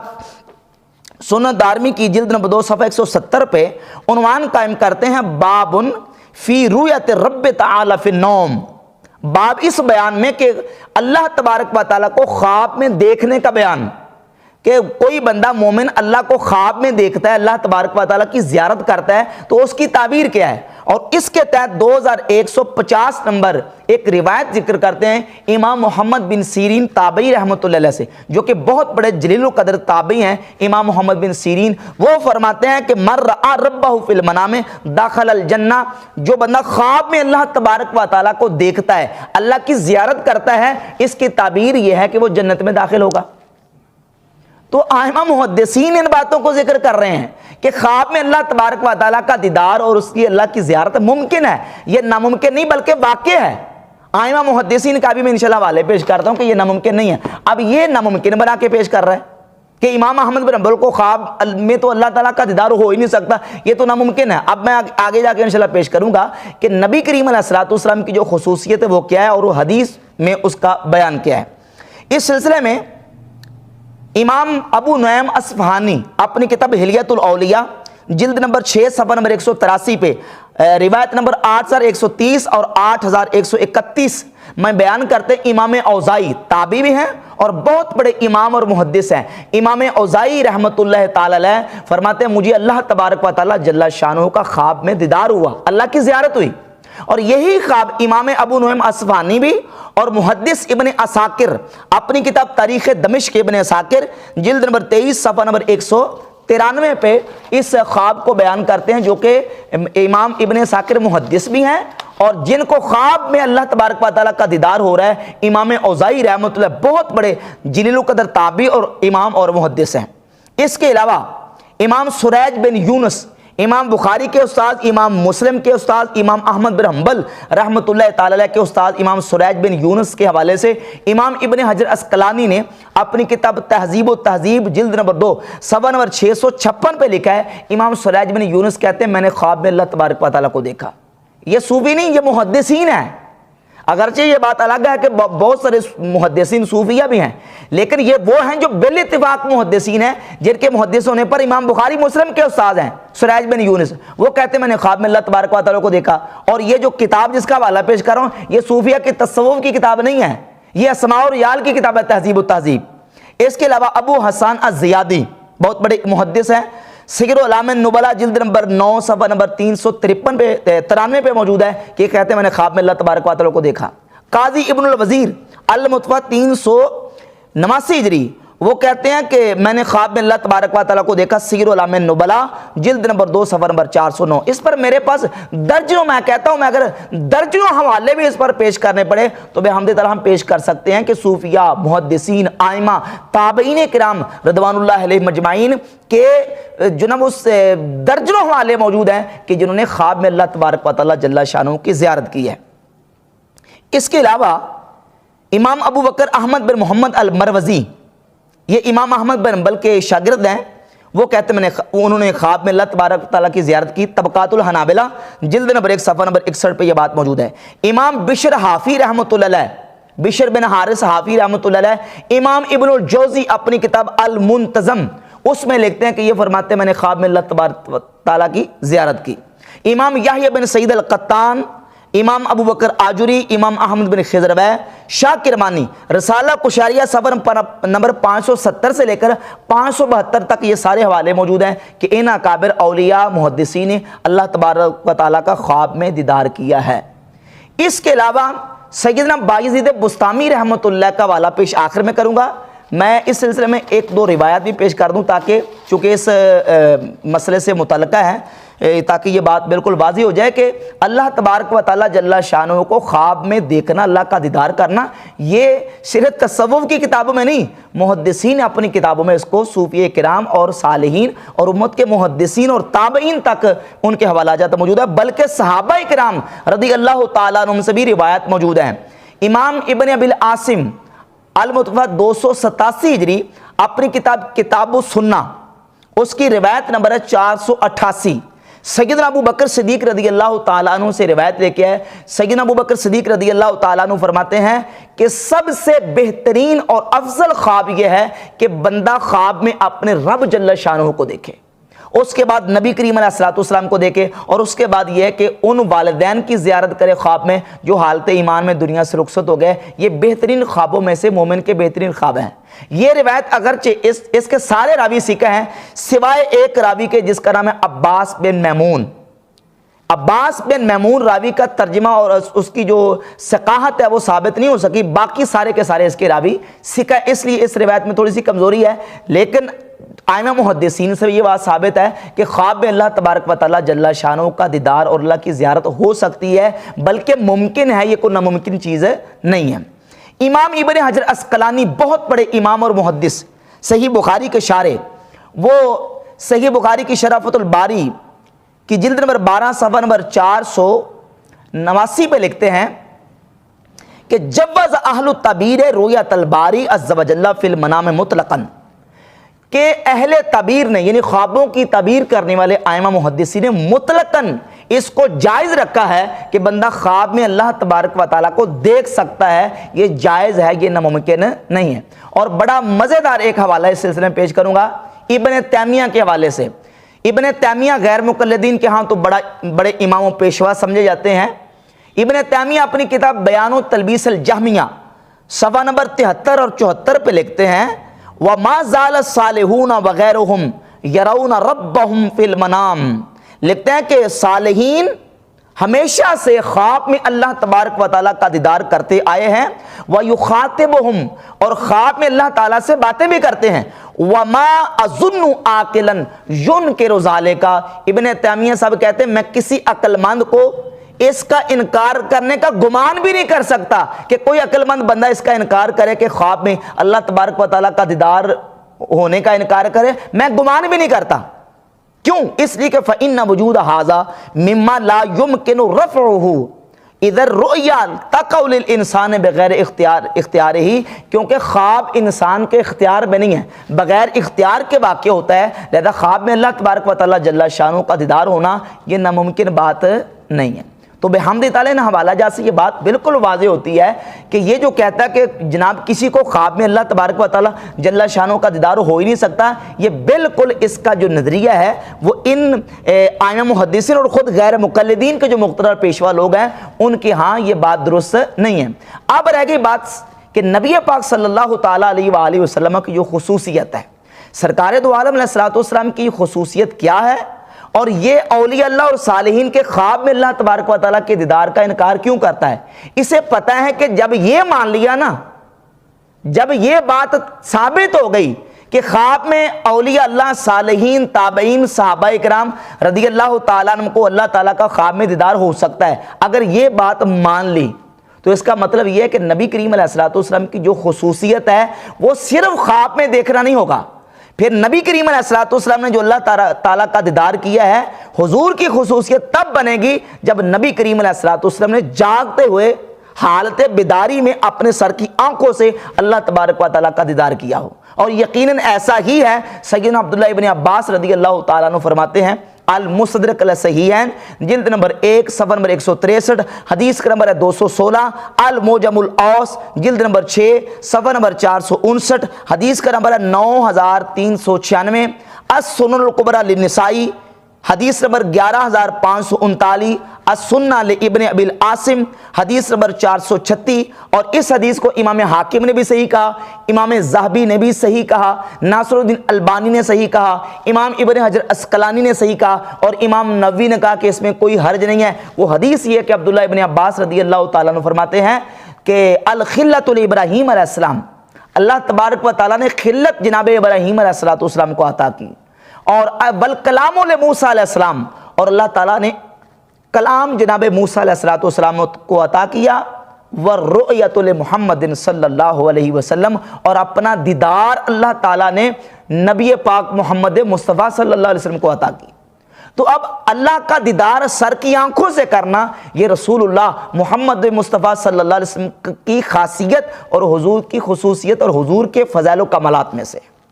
اور خواب میں نبی کریم خواب میں اللہ تبارک و تعالیٰ کا دیدار کرنا یہ تو نبی کریم علیہ الصلوۃ والسلام کے غلاموں اور حضور کے خادموں اور حضور کے امتیوں کو بھی حاصل ہے۔ اور باقی اسی سلسلے میں سیدنا بایزید بسطامی رحمۃ اللہ کے حوالے سے کہتا ہے کہ دیکھیں جی کشف المحجوب میں لکھا ہے کہ بایزید بسطامی کو اللہ تعالیٰ کا ڈائریکٹ دیدار ہوا، بایزید بسطامی نے اللہ تعالیٰ کو ڈائریکٹ دیکھا۔ اگر تو اس کی مراد یہی ہے کہ ڈائریکٹ دیکھا یعنی سر کی آنکھوں سے دیکھا، اور کشف المحجوب میں یہ لکھا ہے، تو یہ بالکل کشف المحجوب پہ بہتان عظیم ہے۔ ایک لفظ داتا صاحب رحمۃ اللہ علیہ نے کشف المحجوب میں ایسا نہیں لکھا، بالکل ایسی کوئی بات نہیں لکھی، بلکہ کشف المحجوب کے صفحہ نمبر 337 پر سیدنا داتا صاحب رحمۃ اللہ تعالی علیہ اولیاء اللہ کی معراج کے حوالے سے وضاحت کرتے ہیں کہ معراج سے مراد کیا ہے۔ بایزید بسطامی فرماتے ہیں میں نے دیکھا میری روح کو آسمان پر لے گئے، میری روح کو آسمان پر لے گئے، نہ کہ میں نے اپنے سر کی آنکھوں سے اللہ تعالیٰ کو دیکھا۔ اور آگے لکھتے ہیں کہ اہل طریقت اسے معراج بایزید کہتے ہیں۔ معراج سے مراد قرب ہے انبیاء علیہم السلام کا۔ معراج جسمانی طور پر ہوتا ہے انبیاء کا معراج جسمانی طور پر ہوتا ہے، اولیاء کرام کا معراج ہمت اور روح سے متعلق ہے۔ نبیوں کا معراج جسمانی ہوتا ہے، اللہ تعالیٰ کسی نبی کو اگر بلند کرتا ہے 7ویں 4تھے 5ویں جس آسمان پہ لے جاتا ہے، جسمانی طور پر ان کا معراج ہوتا ہے، اور اللہ کے ولیوں کو جو معراج ہوتا ہے وہ خواب میں اور روحانی طور پہ ہوتا ہے۔ اور یہ کیا کہہ رہا ہے کہ علی جوہری صاحب نے کشف المحجوب میں لکھا کہ باجی بسامی کو ڈائریکٹ معراج ہوا ہے، حالانکہ یہ بات ایسی نہیں لکھی، بلکہ میں اس میں ایک عقیدے کی بات واضح کر دوں۔ ہمارے عقائد کی کتابوں میں، ہماری فقہ کی کتابوں میں یہ بات لکھی ہوئی ہے کہ جو بندہ یہ دعویٰ کرے کہ اس نے اپنے سر کی آنکھوں سے اللہ تعالیٰ کو دنیا میں دیکھا ہے، تو ہمارے علماء اتنا سخت فتویٰ دیتے ہیں کہ اس کی تکفیر تک کرتے ہیں۔ ایک حوالہ میں پیش کر دیتا ہوں، یہ بات فتاوی رضویہ میں بھی موجود ہے، بہار شریعت میں بھی موجود ہے، اور یہ الفتاوی الحدیثیہ امام ابن حجر مکی حیتمی رحمۃ اللہ علیہ صفحہ 200 پر پوری تفصیل بیان کرتے ہوئے صفحہ 202 پر اور 200 پر لکھتے ہیں، اذا تقرر ذالک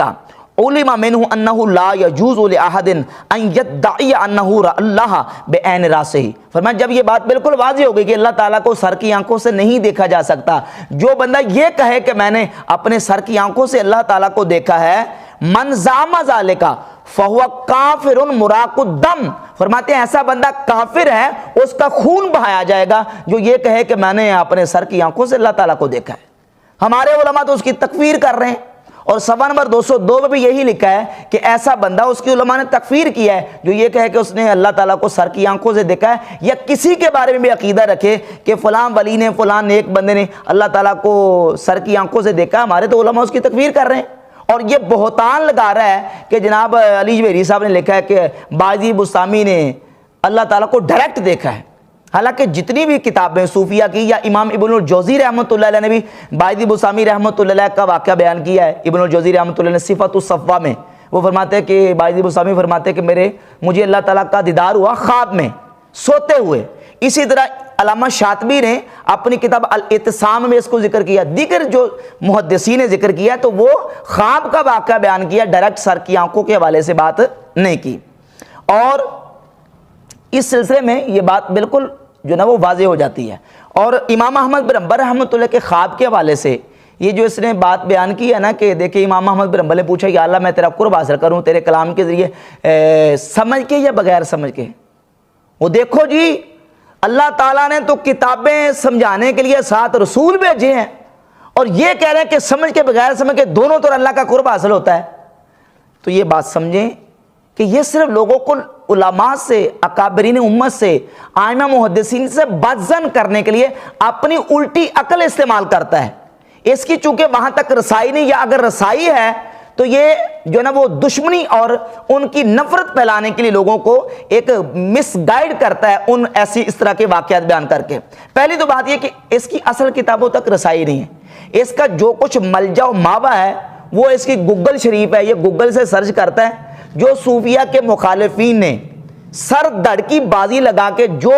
کچھ لکھا ہے صوفیہ کے خلاف، یہ سارے گوگل سے سرچ کر کے ان مضامین کو جمع کرتا ہے، اور ان مضامین کو جمع کر کے پھر ایک لیکچر تیار کر کے تو لوگوں کے سامنے اپنی پھکیاں جھاڑنی شروع کر دیتا ہے۔ یہ واقعہ جو بیان کیا میں نے عرض کیا کہ یہ امام ذہبی نے سیر اعلام نبلاء کی جلد نمبر 9 صفحہ نمبر 295 پہ اس کو بیان کیا ہے، اور امام ابن الجوزی نے مناقب امام احمد بن حنبل میں بھی اس کو ذکر کیا ہے۔ سیدنا امام احمد بن حنبل رحمۃ اللہ علیہ نے جو اللہ تعالیٰ سے پوچھا کہ یا اللہ سمجھ کے تیرا قرب حاصل کروں یا بغیر سمجھ کے، یعنی کس طرح حاصل ہوگا، تو اللہ تعالیٰ نے خواب میں ان کو فرمایا کہ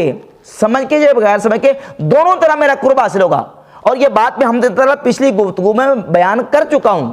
کہ کلام الہی قرآن مجید فرقان حمید یہ اللہ کی وہ کتاب ہے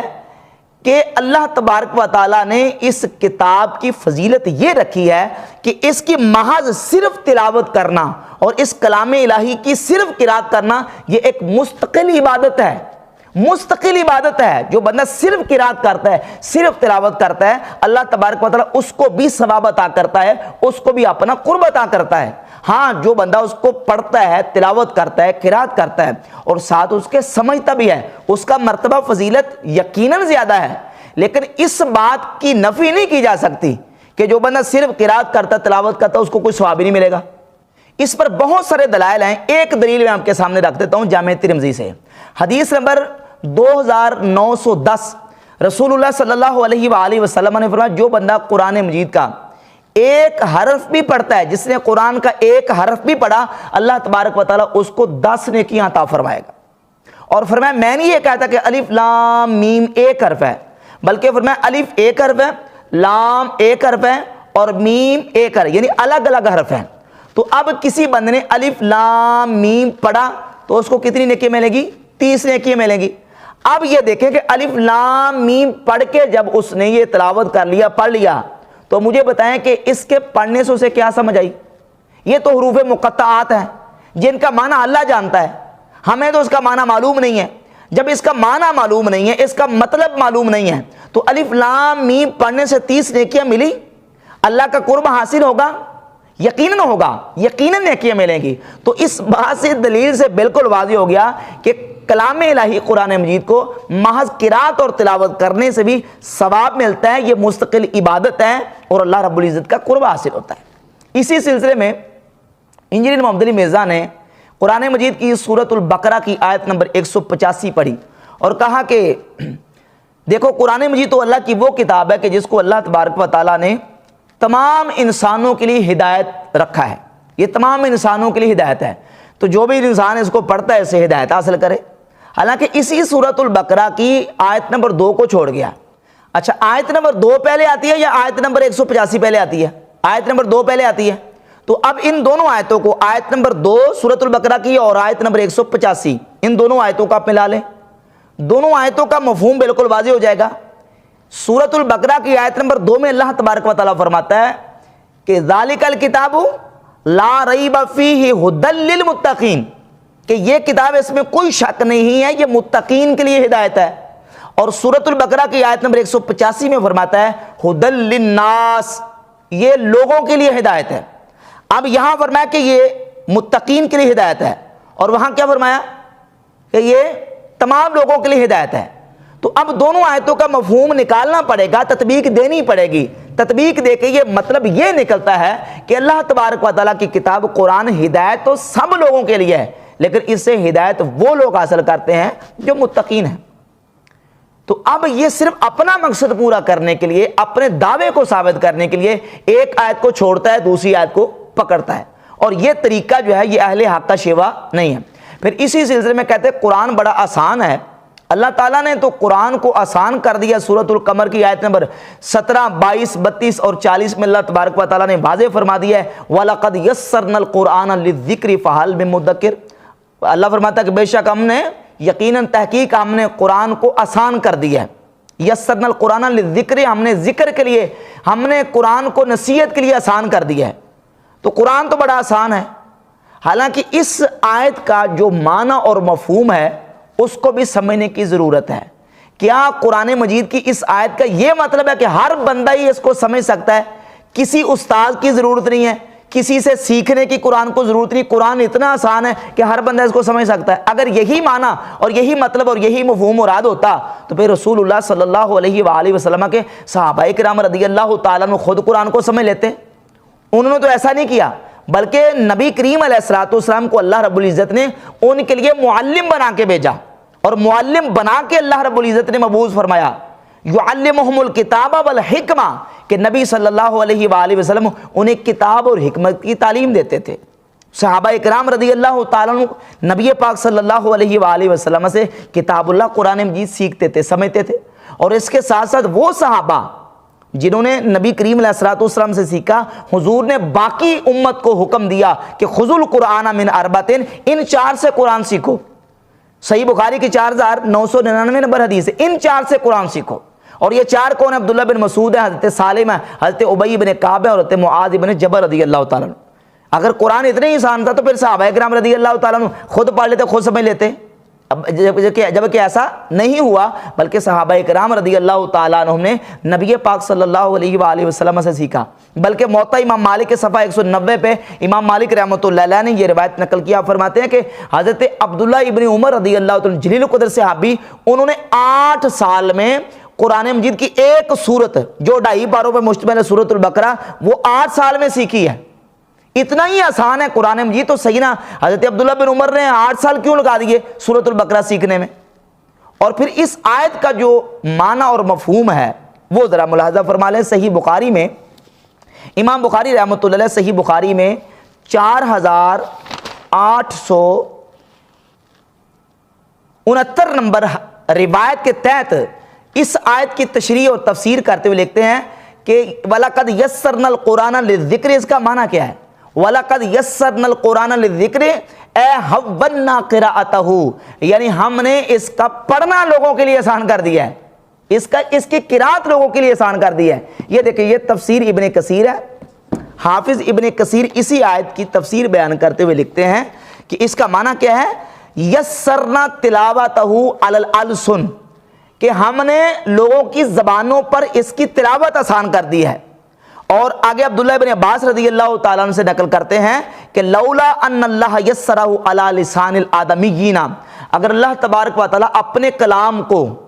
جو کہ پہاڑوں پہ نازل کیا جاتا تو ریزہ ریزہ ہو جاتے، اس کلام کو اگر اللہ رب العزت آسان نہ کرتا تو آدمیوں کی زبان پہ کلام اللہ جاری نہ ہوتا۔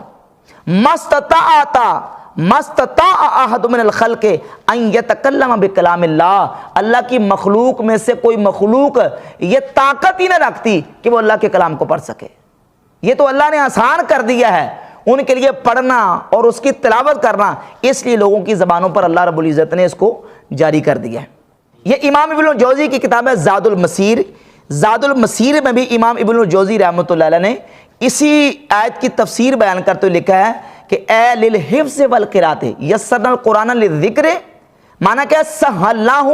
اے للحفظ والقراءۃ، ہم نے قرآن کو قرات کے لیے اور حفظ کے لیے آسان کر دیا ہے۔ یہ دیکھیں یہ تفسیر قرطبی ہے، امام قرطبی نے بھی تفسیر قرطبی میں اسی آیت کی تفسیر بیان کرتے ہوئے لکھا ہے سہلناہ للحفظ، یعنی ہم نے حفظ کے لیے اس کو آسان کر دیا۔ وَأَعَنَّ عَلَيْهِ مَنْ أَرَادَ حِفْظَهُ، اور جو اس کے حفظ کا یاد کرنے کا ارادہ رکھتا ہے ہم نے اس کی اعانت اور مدد کی ہے۔ فَهَلْ مِن طَالِبٍ لِحِفْظِهِ فَيُعَانُ عَلَيْهِ، ہے کو قرآن کو حفظ کرنے والا، حفظ کرنے کا ارادہ رکھتا ہو تو اللہ تعالیٰ فرماتا ہے ہم اس کے لیے آسان کر دیں اور اس کی مدد فرمائیں۔ تو تمام مفسرین بھی یہ لکھ دیں، صحیح بخاری میں امام بخاری رحمۃ اللہ علیہ لکھ رہے ہیں کہ یسرنا القرآن للذکر، اس کا معنی یہ ہے کہ ہم نے قرآن کو یاد کرنے کے لیے اور قرآن کو پڑھنے کے لیے آسان کر دیا۔ تو اس سلسلے میں جب ہم یہ بات کرتے ہیں کہ دیکھیں قرآن تو اللہ رب العزت نے آسان کر دیا ہے، تو مرزا کہتا ہے دیکھیے اللہ نے نصیحت کے لیے صرف آسان کر دیا ہے، باقی اس کے مطلب کو سمجھنے کے لیے یا اس کے سائنٹیفک جو ایفیکٹ ہیں ان کو سمجھنے کے لیے مولویوں کو بھی نہیں سائنس آتی۔ حالانکہ حقیقت یہ ہے کہ قرآن مجید کو سائنس کی کتاب نہیں ہے، قرآن مجید کو طب کی کتاب نہیں ہے، قرآن مجید یہ شریعت کی کتاب ہے، یہ عقائد کی احکامات کی کتاب ہے، اخلاق کی کتاب ہے۔ اس میں عقائد بیان کیا گیا ہے، احکامات بیان کیا گیا، اخلاقیات بیان کیا گیا ہے، اس کی ہمیں ضرورت ہے، وہ ہم پر فرض ہے کہ اس کو ہم سیکھیں۔ سائنس سیکھنا قرآن سے یہ ہم پر فرض نہیں ہے۔ اگر یہی بات کی جائے تو اس اعتبار سے پھر صحابہ کرام کے بارے میں کیا خیال ہے؟ یہ تو تم پھر صحابہ کرام کے بارے میں بھی یہ کہہ دو گے کہ صحابہ کرام کو بھی سائنس نہیں آتی تھی، اور تم کہو کہ مجھے سائنس آتی ہے اور میں سائنس اس سے نکال سکتا ہوں، تو اس کا مطلب یہ نکلا کہ نعوذ باللہ صحابہ کرام بھی قرآن کو نہیں سمجھ سکے۔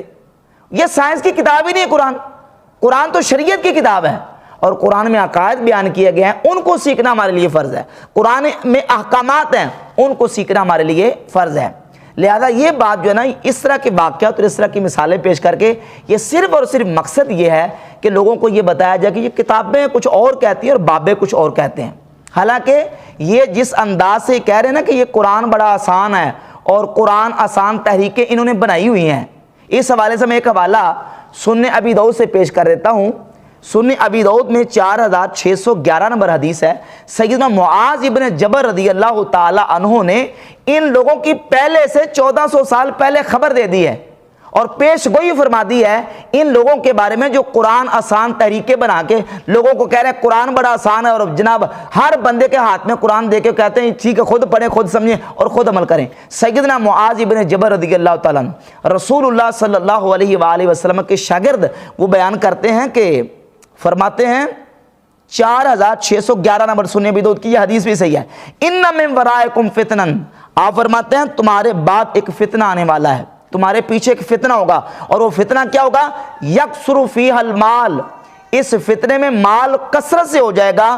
وَيُفْتَحُ فِيهَا الْقُرْآنُ، اور قرآن آسان ہو جائے گا، قرآن کھولا جائے گا، قرآن آسان ہو جائے گا۔ اور فرماتے ہیں حَتَّى يَأْخُذَهُ الْمُؤْمِنُ وَالْمُنَافِقُ وَالرَّجُلُ وَالْمَرْأَةُ وَالصَّغِيرُ وَالْكَبِيرُ وَالْعَبْدُ وَالْحُرُّ، حتیٰ کہ جب یہ تحریکیں پیدا ہوں گی نا، قرآن آسان تحریکیں، فرماتے ہیں اس وقت مومن بھی قرآن پڑھے گا، مومن بھی قرآن حاصل کر لے گا، منافق بھی حاصل کر لے گا، مرد بھی، عورت بھی، چھوٹا بھی، بڑا بھی، غلام بھی، آزاد بھی۔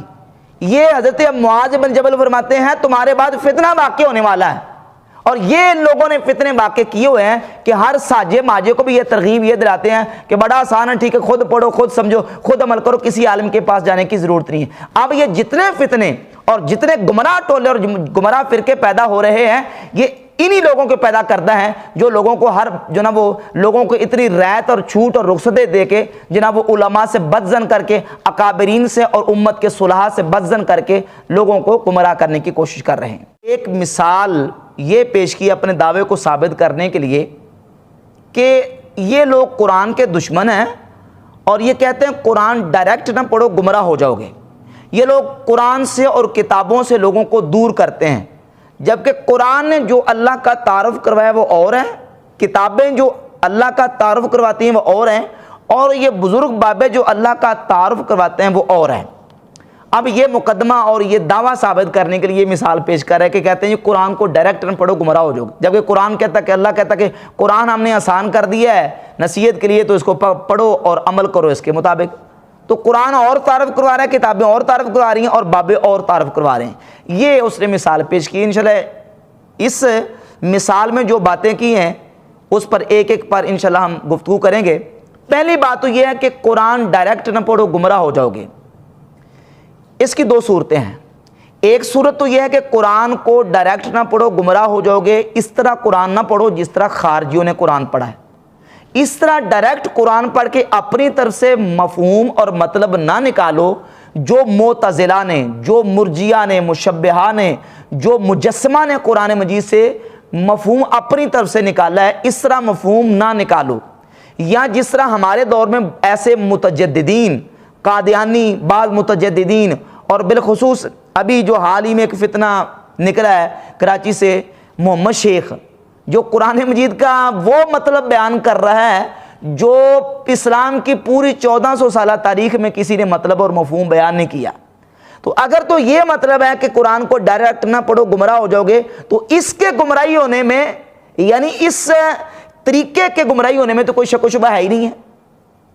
اس کی کون اجازت دے گا کہ قرآن پاک کو اس طریقے سے پڑھو کہ اپنی رائے سے اور تفسیر بھی رائے کر کے اپنی طرف سے اس کے مفہوم اور باطل جو نا وہ اس کا مطلب نکالو؟ اس کے گمراہی ہونے میں کیا شک ہو سکتا ہے؟ اس کو کون جائز کہہ سکتا ہے؟ تو یقیناً اس طرح تو ہم کسی کو بھی اجازت نہیں دیں گے۔ اور یہی مطلب ہوتا ہے کہنے کا کہ قرآن ڈائریکٹ نہ پڑھو گمراہ ہو جائے گے۔ مطلب یہ کہ قرآن کو اپنی مانی نہ کرو، اس میں اپنی مرضی نہ کرو، اپنی طرف سے باطل قسم کا مفہوم نہ نکالو، بلکہ قرآن کا اصل جو مفہوم ہے، قرآن کی جو اصل منشا اور مراد ہے، اس کو سمجھنے کی کوشش کرو۔ اور اگر کوئی یہ کہے کہ یہ قرآن سے دور کرتے ہیں، کتابوں سے دور کرتے ہیں، تو یہ بہت بڑا بہتان عظیم ہے۔ اگر یہ بات ہوتی تو ہمارے علماء نے تو قرآن مجید کے تراجم کیے۔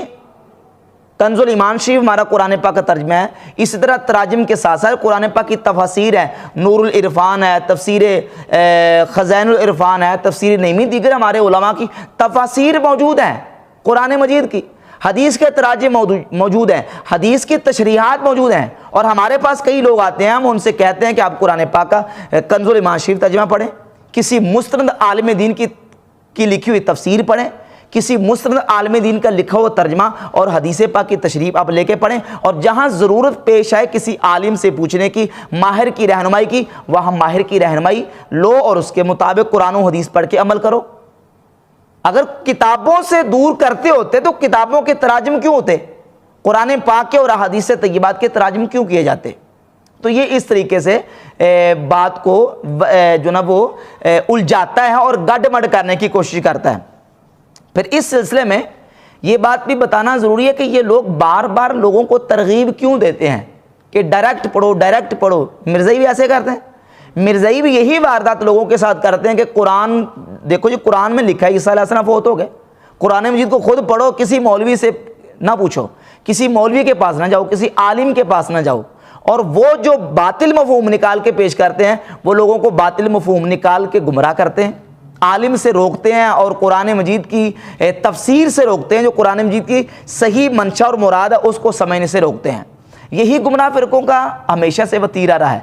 اور انجینئر محمد علی مرزا اور اس طرح کے دیگر جو لوگ ہیں جن کے نظریات میں جراثیم ان لوگوں کے ہیں، ان کے عقائد و نظریات ہیں جو قرآن کا جو ظاہری مفہوم اور مطلب نکالتے ہیں اور جو اس کی اصل منشا اور مراد ہے اس کو چھوڑتے ہیں، یہ اس لیے بار بار لوگوں کو کہتے ہیں کہ ڈائریکٹ پڑھو ڈائریکٹ پڑھو۔ مثال کے طور پہ آپ دیگر گمراہ فرقے جتنے گزر چکے ہیں ان کے عقائد دیکھ لیں۔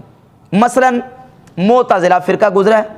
معتزلہ نے قرآن مجید کے بارے میں یہ عقیدہ رکھ لیا کہ قرآن اللہ کی مخلوق ہے، جبکہ اس کے مقابلے میں امت کے سواد اعظم اور مسلمانوں کی عظیم جو جماعت تھی اس کا یہ نظریہ کہ قرآن اللہ کا کلام ہے، کلام متکلم کی صفت ہوتا ہے، اللہ کی ذات اور صفات قدیم ہے، یہ مخلوق نہیں ہے۔ جبکہ وہ قرآن مجید پڑھتے تھے اور کہتے تھے قرآن میں لکھا ہے انا انزلناہ فی لیلۃ القدر، اللہ فرماتا بے شک ہم نے قرآن کو لیلۃ القدر میں نازل کیا، انا انزلناہ قرآنا عربیا، بے شک ہم نے قرآن کو عربی میں نازل کیا۔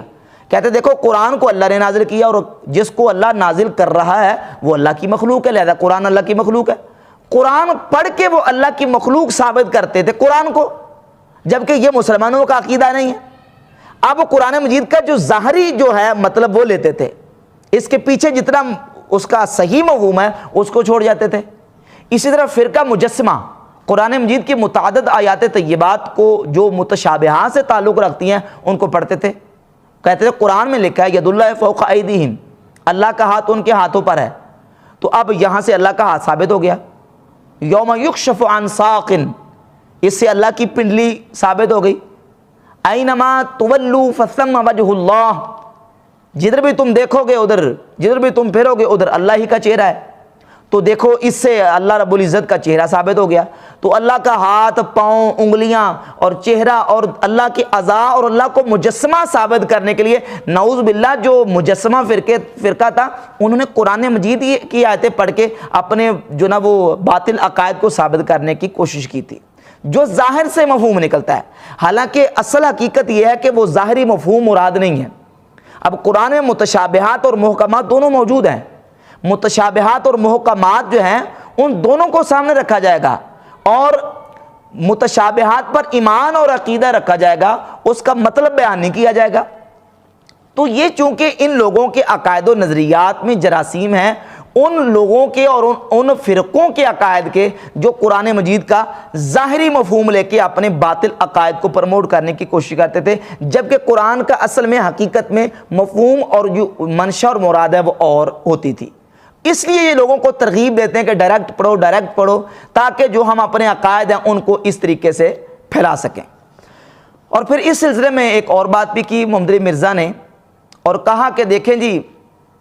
نبی صلی اللہ علیہ وآلہ وسلم کے صحابہ کرام وہ قرآن سنتے تھے، ان کے آنسو رواں ہوتے تھے، ان کے آنسو رواں ہوتے تھے۔ تو آنسو تو رواں ہوتے تھے، بات یہ ہے کہ قرآن مجید وہ جو پڑھتے تھے وہ کس طرح پڑھتے تھے؟ وہ ڈائریکٹ پڑھتے تھے یا رسول اللہ صلی اللہ علیہ وسلم سے سیکھتے تھے؟ صحابہ کرام رضی اللہ تعالیٰ جن کو کسی ترجمے کی ضرورت نہیں تھی، نہ فارسی کی، نہ انگریزی کی، نہ کسی اور ترجمے کی،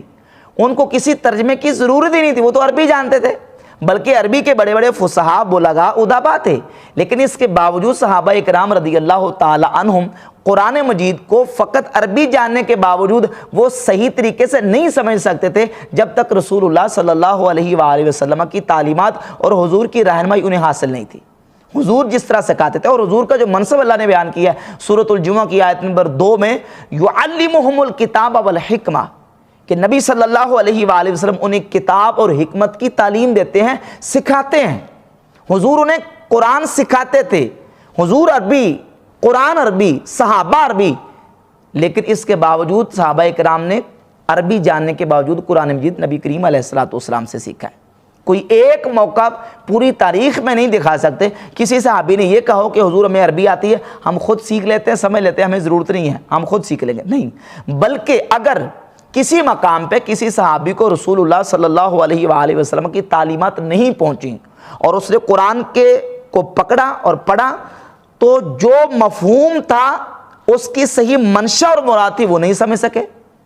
حضرت عدی ابن حاتم رضی اللہ تعالیٰ عنہ صحابی ہیں، صحیح بخاری میں ان کا واقعہ موجود ہے، انہوں نے جب قرآن مجید کی یہ آیت پڑھی کلوا واشربوا حتی یتبین لکم الخیط الابیض من الخیط الاسود من الفجر،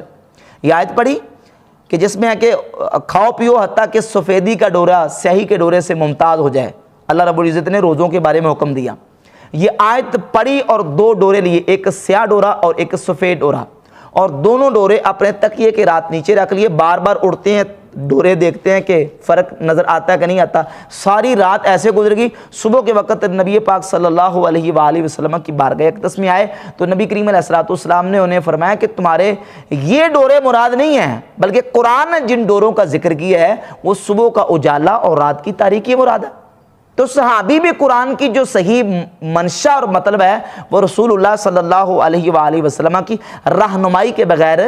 نہیں سمجھ سکے۔ لہٰذا نبی پاک علیہ السلام کے صحابہ بھی، حالانکہ انہیں ترجمے کی ضرورت نہیں تھی، عربی جانتے تھے، وہ بھی نبی کریم علیہ السلام کی رہنمائی کے محتاج تھے اور حضور علیہ السلام انہیں قرآن سکھاتے تھے۔ سیدنا حضرت عبداللہ ابن عمر رضی اللہ تعالیٰ عنہ کے حوالے سے امام مالک رحمۃ اللہ علیہ نے موطا امام مالک میں اس بات کو بیان کیا۔ امام مالک فرماتے ہیں کہ عبداللہ ابن عمر رضی اللہ تعالیٰ عنہ نے 8 سال میں صرف سورۃ البقرہ قرآن پاک کی ایک سورت ہے 2.5 پاروں پہ مشتمل، وہ 8 سال میں سیکھی ہے۔ یہ عالم تھا صحابہ کرام رضی اللہ تعالیٰ عنہ کے سیکھنے کا۔ تو کچھ صحابہ تو وہ تھے جو ڈائریکٹ نبی کریم علیہ السلام سے سیکھتے تھے، رسول اللہ سے سیکھتے تھے، ڈائریکٹ قرآن اپنی مرضی سے نہیں پڑھتے تھے بلکہ حضور سے سیکھتے تھے، اور کچھ وہ تھے جنہوں نے نبی پاک علیہ السلام سے تو ڈائریکٹ نہیں سیکھا، ان کو حضور نے حکم دیا۔ صحیح بخاری کی حدیث ہے 4999 نمبر کہ حضور علیہ السلام نے فرمایا خذوا القرآن من 4، 4 صحابہ سے قرآن سیکھو۔ انہیں یہ نہیں کہا کہ تم عربی جانتے ہو پکڑو اور سیکھو، سمجھو اور عمل کرو، بلکہ فرمایا کہ ان 4 سے سیکھو، عبداللہ بن مسعود سے، سالم سے، ابی بن کعب سے اور معاذ بن جبل رضی اللہ تعالیٰ عنہم، ان 4 صحابہ کا نام لے کے حضور نے ترغیب دی کہ ان سے سیکھو۔ تو جب صحابہ کرام رضی اللہ تعالیٰ عنہم وہ جنہوں نے حضور سے نہیں سیکھا تھا انہیں ضرورت تھی قرآن کے سیکھنے کی بڑے اکابر صحابہ سے، تو بعد میں کوئی بندہ کہے کہ مجھے ضرورت نہیں کسی سے سیکھنے کی، تو اس کا یہ دعویٰ جو ہے یہ بالکل قرآن اور حدیث کے مطابق نہیں ہے۔ اب اس سلسلے میں ایک اور بات بھی کی اور کہا کہ دیکھیں جی یہ کہتے ہیں کہ قرآن کی تفسیر کے لیے 15 علوم کی ضرورت ہے، 15 علوم کی ضرورت ہے۔ یہ قرآن سے اور حدیث سے، کتابوں سے لوگوں کو دور کرنے کے لیے انہوں نے یہ بات بنائی ہوئی ہے۔ حالانکہ یہ بات تو بالبداہت یہ بات ضروری ہے کہ قرآن مجید کی تفسیر کرنے کے لیے، ہاں یہاں یہ بنیادی طور پہ تھوڑی تقسیم سمجھ لیں، ایک ہے قرآن مجید کی تفسیر کرنے کے لیے مفسر کو علوم کی ضرورت، اور ایک ہے قرآن مجید کو سمجھنے کے لیے پڑھنے والے کے لیے علم کی ضرورت۔ جو بندہ قرآن مجید کو، سادہ عام بندہ قرآن کو پڑھے گا، اس کی تفسیر کو پڑھے گا، ظاہر ہے کہ وہ یا تو کسی عالم کا ترجمہ پڑھے گا، کسی عالم کی تفسیر پڑھے گا، کسی مفسر کی تفسیر پڑھے گا، اس کو تو ان علوم کی ضرورت نہیں ہے نا، یہ تو اس کو ضرورت ہے جس نے قرآن کی تفسیر کرنی ہے۔ بات سمجھ آ رہی ہے نا؟ جس نے قرآن کی تفسیر کرنی ہے، جس نے صرف قرآن کی تفسیر پڑھنی ہے، اس نے تو کسی ایسے مفسر کی تفسیر پڑھنی ہے جو قرآن مجید کی تفسیر کو تفسیر کرنے کا حق رکھتا ہے۔ عام سادہ بندہ تو تفسیر ہی پڑھے گا نا، ترجمہ پڑھے گا، تفسیر پڑھے گا۔ ہاں وہ بندہ جو قرآن پاک کی تفسیر کرنا چاہتا ہے، یہ نہیں ہے کہ ہر بندہ اٹھ کے تو قرآن پاک کی تفسیر لکھنی شروع کر دے، اس کے لیے ضروری ہے کہ جن جن علوم کی قرآن کی تفسیر کرنے میں حاجت ہے ان علوم کا ایکسپرٹ اور ماہر ہو۔ سب سے پہلے قرآن مجید کا ترجمہ اور تفسیر کرنے کے لیے اسے عربی لغت کا ماہر ہونا ضروری ہے۔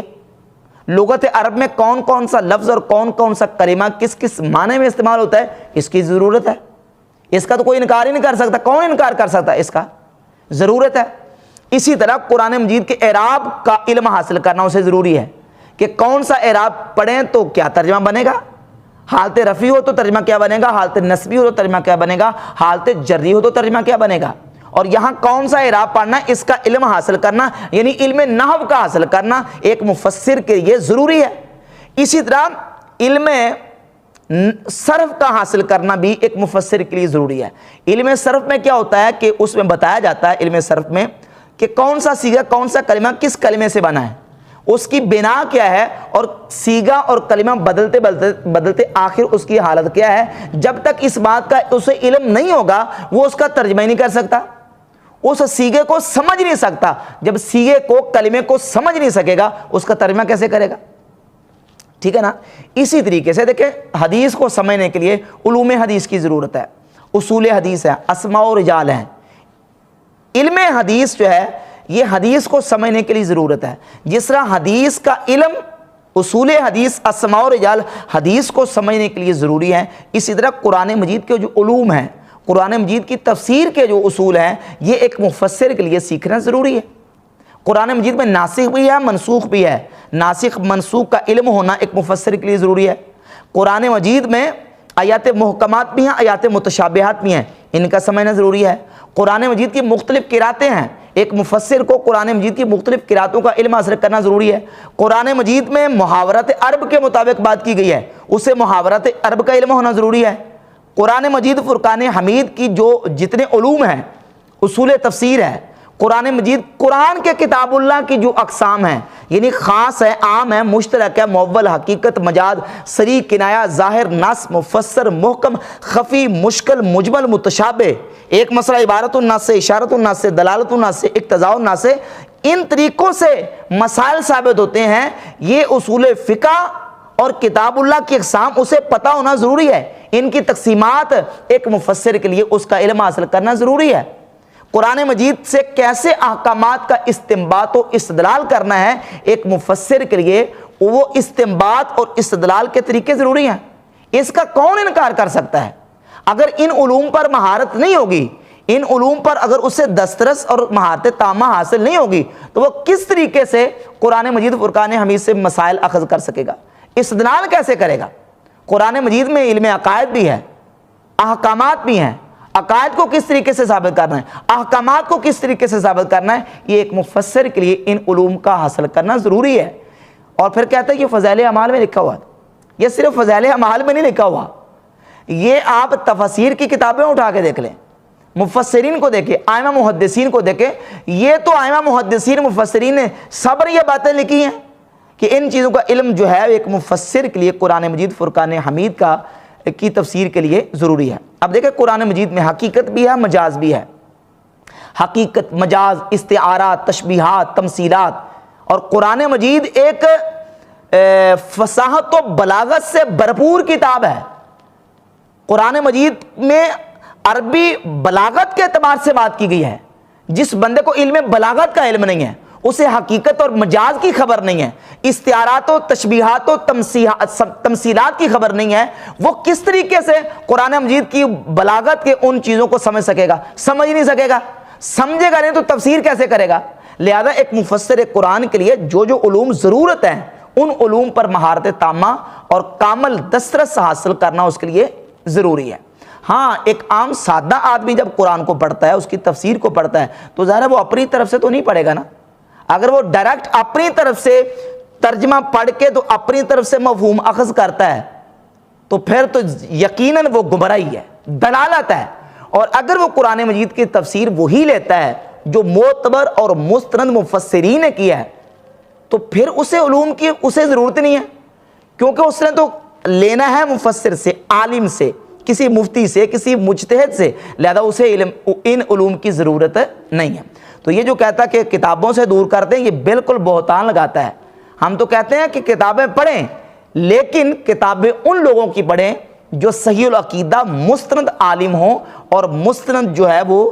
دین کے رہبر اور رہنما ہوں، اور جہاں ضرورت پیش آئے رہنمائی کی وہاں عالم کی رہنمائی کو حاصل کیا جائے۔ اچھا، اس سلسلے میں ایک اور بات بھی کی اور کہا کہ یہ کہتے ہیں قرآن کو ڈائریکٹ نہ پڑھو گمراہ ہو جاؤ گے۔ میں نے اس کا مفہوم واضح کر دیا کہ اس کی دونوں صورتیں پیش کر کے بتا دیا کہ کون سا ڈائریکٹ پڑھنا مراد ہے اور کون سا ڈائریکٹ پڑھنا گمراہی اور دلالت ہے؟ پھر اسی سلسلے میں کہتا ہے یہ جتنے دیکھے گورے مسلمان ہو رہے ہیں، اس کا جواب دے کہتا ہے گورے مسلمان ہو رہے ہیں، یہ ڈائریکٹ ہی قرآن پاک پڑھ کے مسلمان ہو رہے ہیں نا۔ حالانکہ یہ بات بھی محل نظر ہے، کون سے گورے ہیں جو قرآن پاک کو ڈائریکٹ پڑھ کے مسلمان ہوئے ہیں؟ اب میں اس سلسلے میں پہلے میں ایک حدیث پیش کروں گا صحیح مسلم سے۔ صحیح مسلم میں 4841 نمبر حدیث ہے، جو کتابیں سامنے رکھی ہوں، کتابیں پڑھ کے ذرا سناؤ نا لوگوں کو۔ نبی پاک صلی اللہ علیہ وآلہ وسلم نے ارشاد فرمایا کہ تم قرآن مجید کو کافروں کے ملک میں نہ لے کے جاؤ، قرآن کو کافروں کے ہاتھ میں نہ دو۔ فقد نالہ العدو وخاصموکم بہ، کہ اگر یہ قرآن کافروں کے ہاتھ لگ گیا، خاصموکم بہ، وہ اس کے ذریعے تمہارے ساتھ مخاصمہ کریں گے، جھگڑا کریں گے، ڈیبیٹس اور مناظرے کریں گے تمہارے ساتھ۔ تو حدیث تو کہتی ہے کہ ڈائریکٹ قرآن کو کافروں کے ہاتھ میں نہ دو، غیر مسلموں کے ہاتھ میں نہ دو۔ یہ صحیح مسلم ہے، کوئی اخباری رپورٹ قصہ کہانی نہیں، صحیح مسلم میں لکھا ہے۔ 4841 نمبر حدیث ہے کہ رسول اللہ صلی اللہ علیہ وسلم نے ڈائریکٹ قرآن کو کافروں کے ہاتھ میں اور ان کی زمین میں اور ان کے ملک میں لے جانے سے منع کیا، روکا کہ ان کے ہاتھ میں نہیں دینا، ان کے پاس نہیں لے جانا، اس لیے کہ قرآن مجید ان کے ہاتھ میں آئے گا تو وہ اس کے ذریعے تمہارے ساتھ مخاصمہ کریں گے۔ صحیح مسلم کی حدیث ہے۔ تم کہتے ہو ڈائریکٹ قرآن پاک پڑھ کے مسلمان ہو رہے ہیں۔ قرآن جتنے بھی گورے آج مسلمان ہو رہے ہیں ان کو قرآن کی طرف کسی نے ترغیب دی ہے، کسی نے ان کے ہاتھ میں قرآن پاک کی تفسیر تھمائی ہے، کسی نے ان کو تبلیغ کی ہے، مبلغین کی تبلیغ سے مسلمان ہوتے ہیں۔ اور ہزاروں ایسے بھی ہیں جو قرآن مجید کو پڑھ کے سن کے قرآن مجید کو ایموشنل ہو جاتے ہیں، صرف تلاوت سن کے قرآن پاک کی، صرف قرآن پاک کی قراءت سن کے ان کے دل میں قرآن کی قراءت سے اثر ہوتا ہے۔ اللہ رب العزت ان کی تقدیر میں ایمان ان کے لکھا ہوتا ہے، ان کو اللہ رب العزت ایمان کی دولت عطا فرما دیتا ہے، اور پھر وہ قرآن مجید کو پڑھتے ہیں اور پڑھ کے پھر جو نا وہ تفسیر کا سہارا لیتے ہیں اور تراجم کا سہارا لے کے قرآن مجید کو رہنمائی میں سمجھتے ہیں۔ پھر آگے چلتے جتنے آپ سروے کر کے دیکھ رہے ہیں، جتنے بھی غیر مسلم گورے مسلمان ہوئے ہیں، ان کے مسلمان ہونے کا کوئی نہ کوئی چیز ذریعہ بنی، کوئی نہ کوئی سبب بنا ہے، کوئی نہ کوئی مبلغ ان کو تبلیغ کرتا تو وہ اسلام کی طرف آ جاتے ہیں۔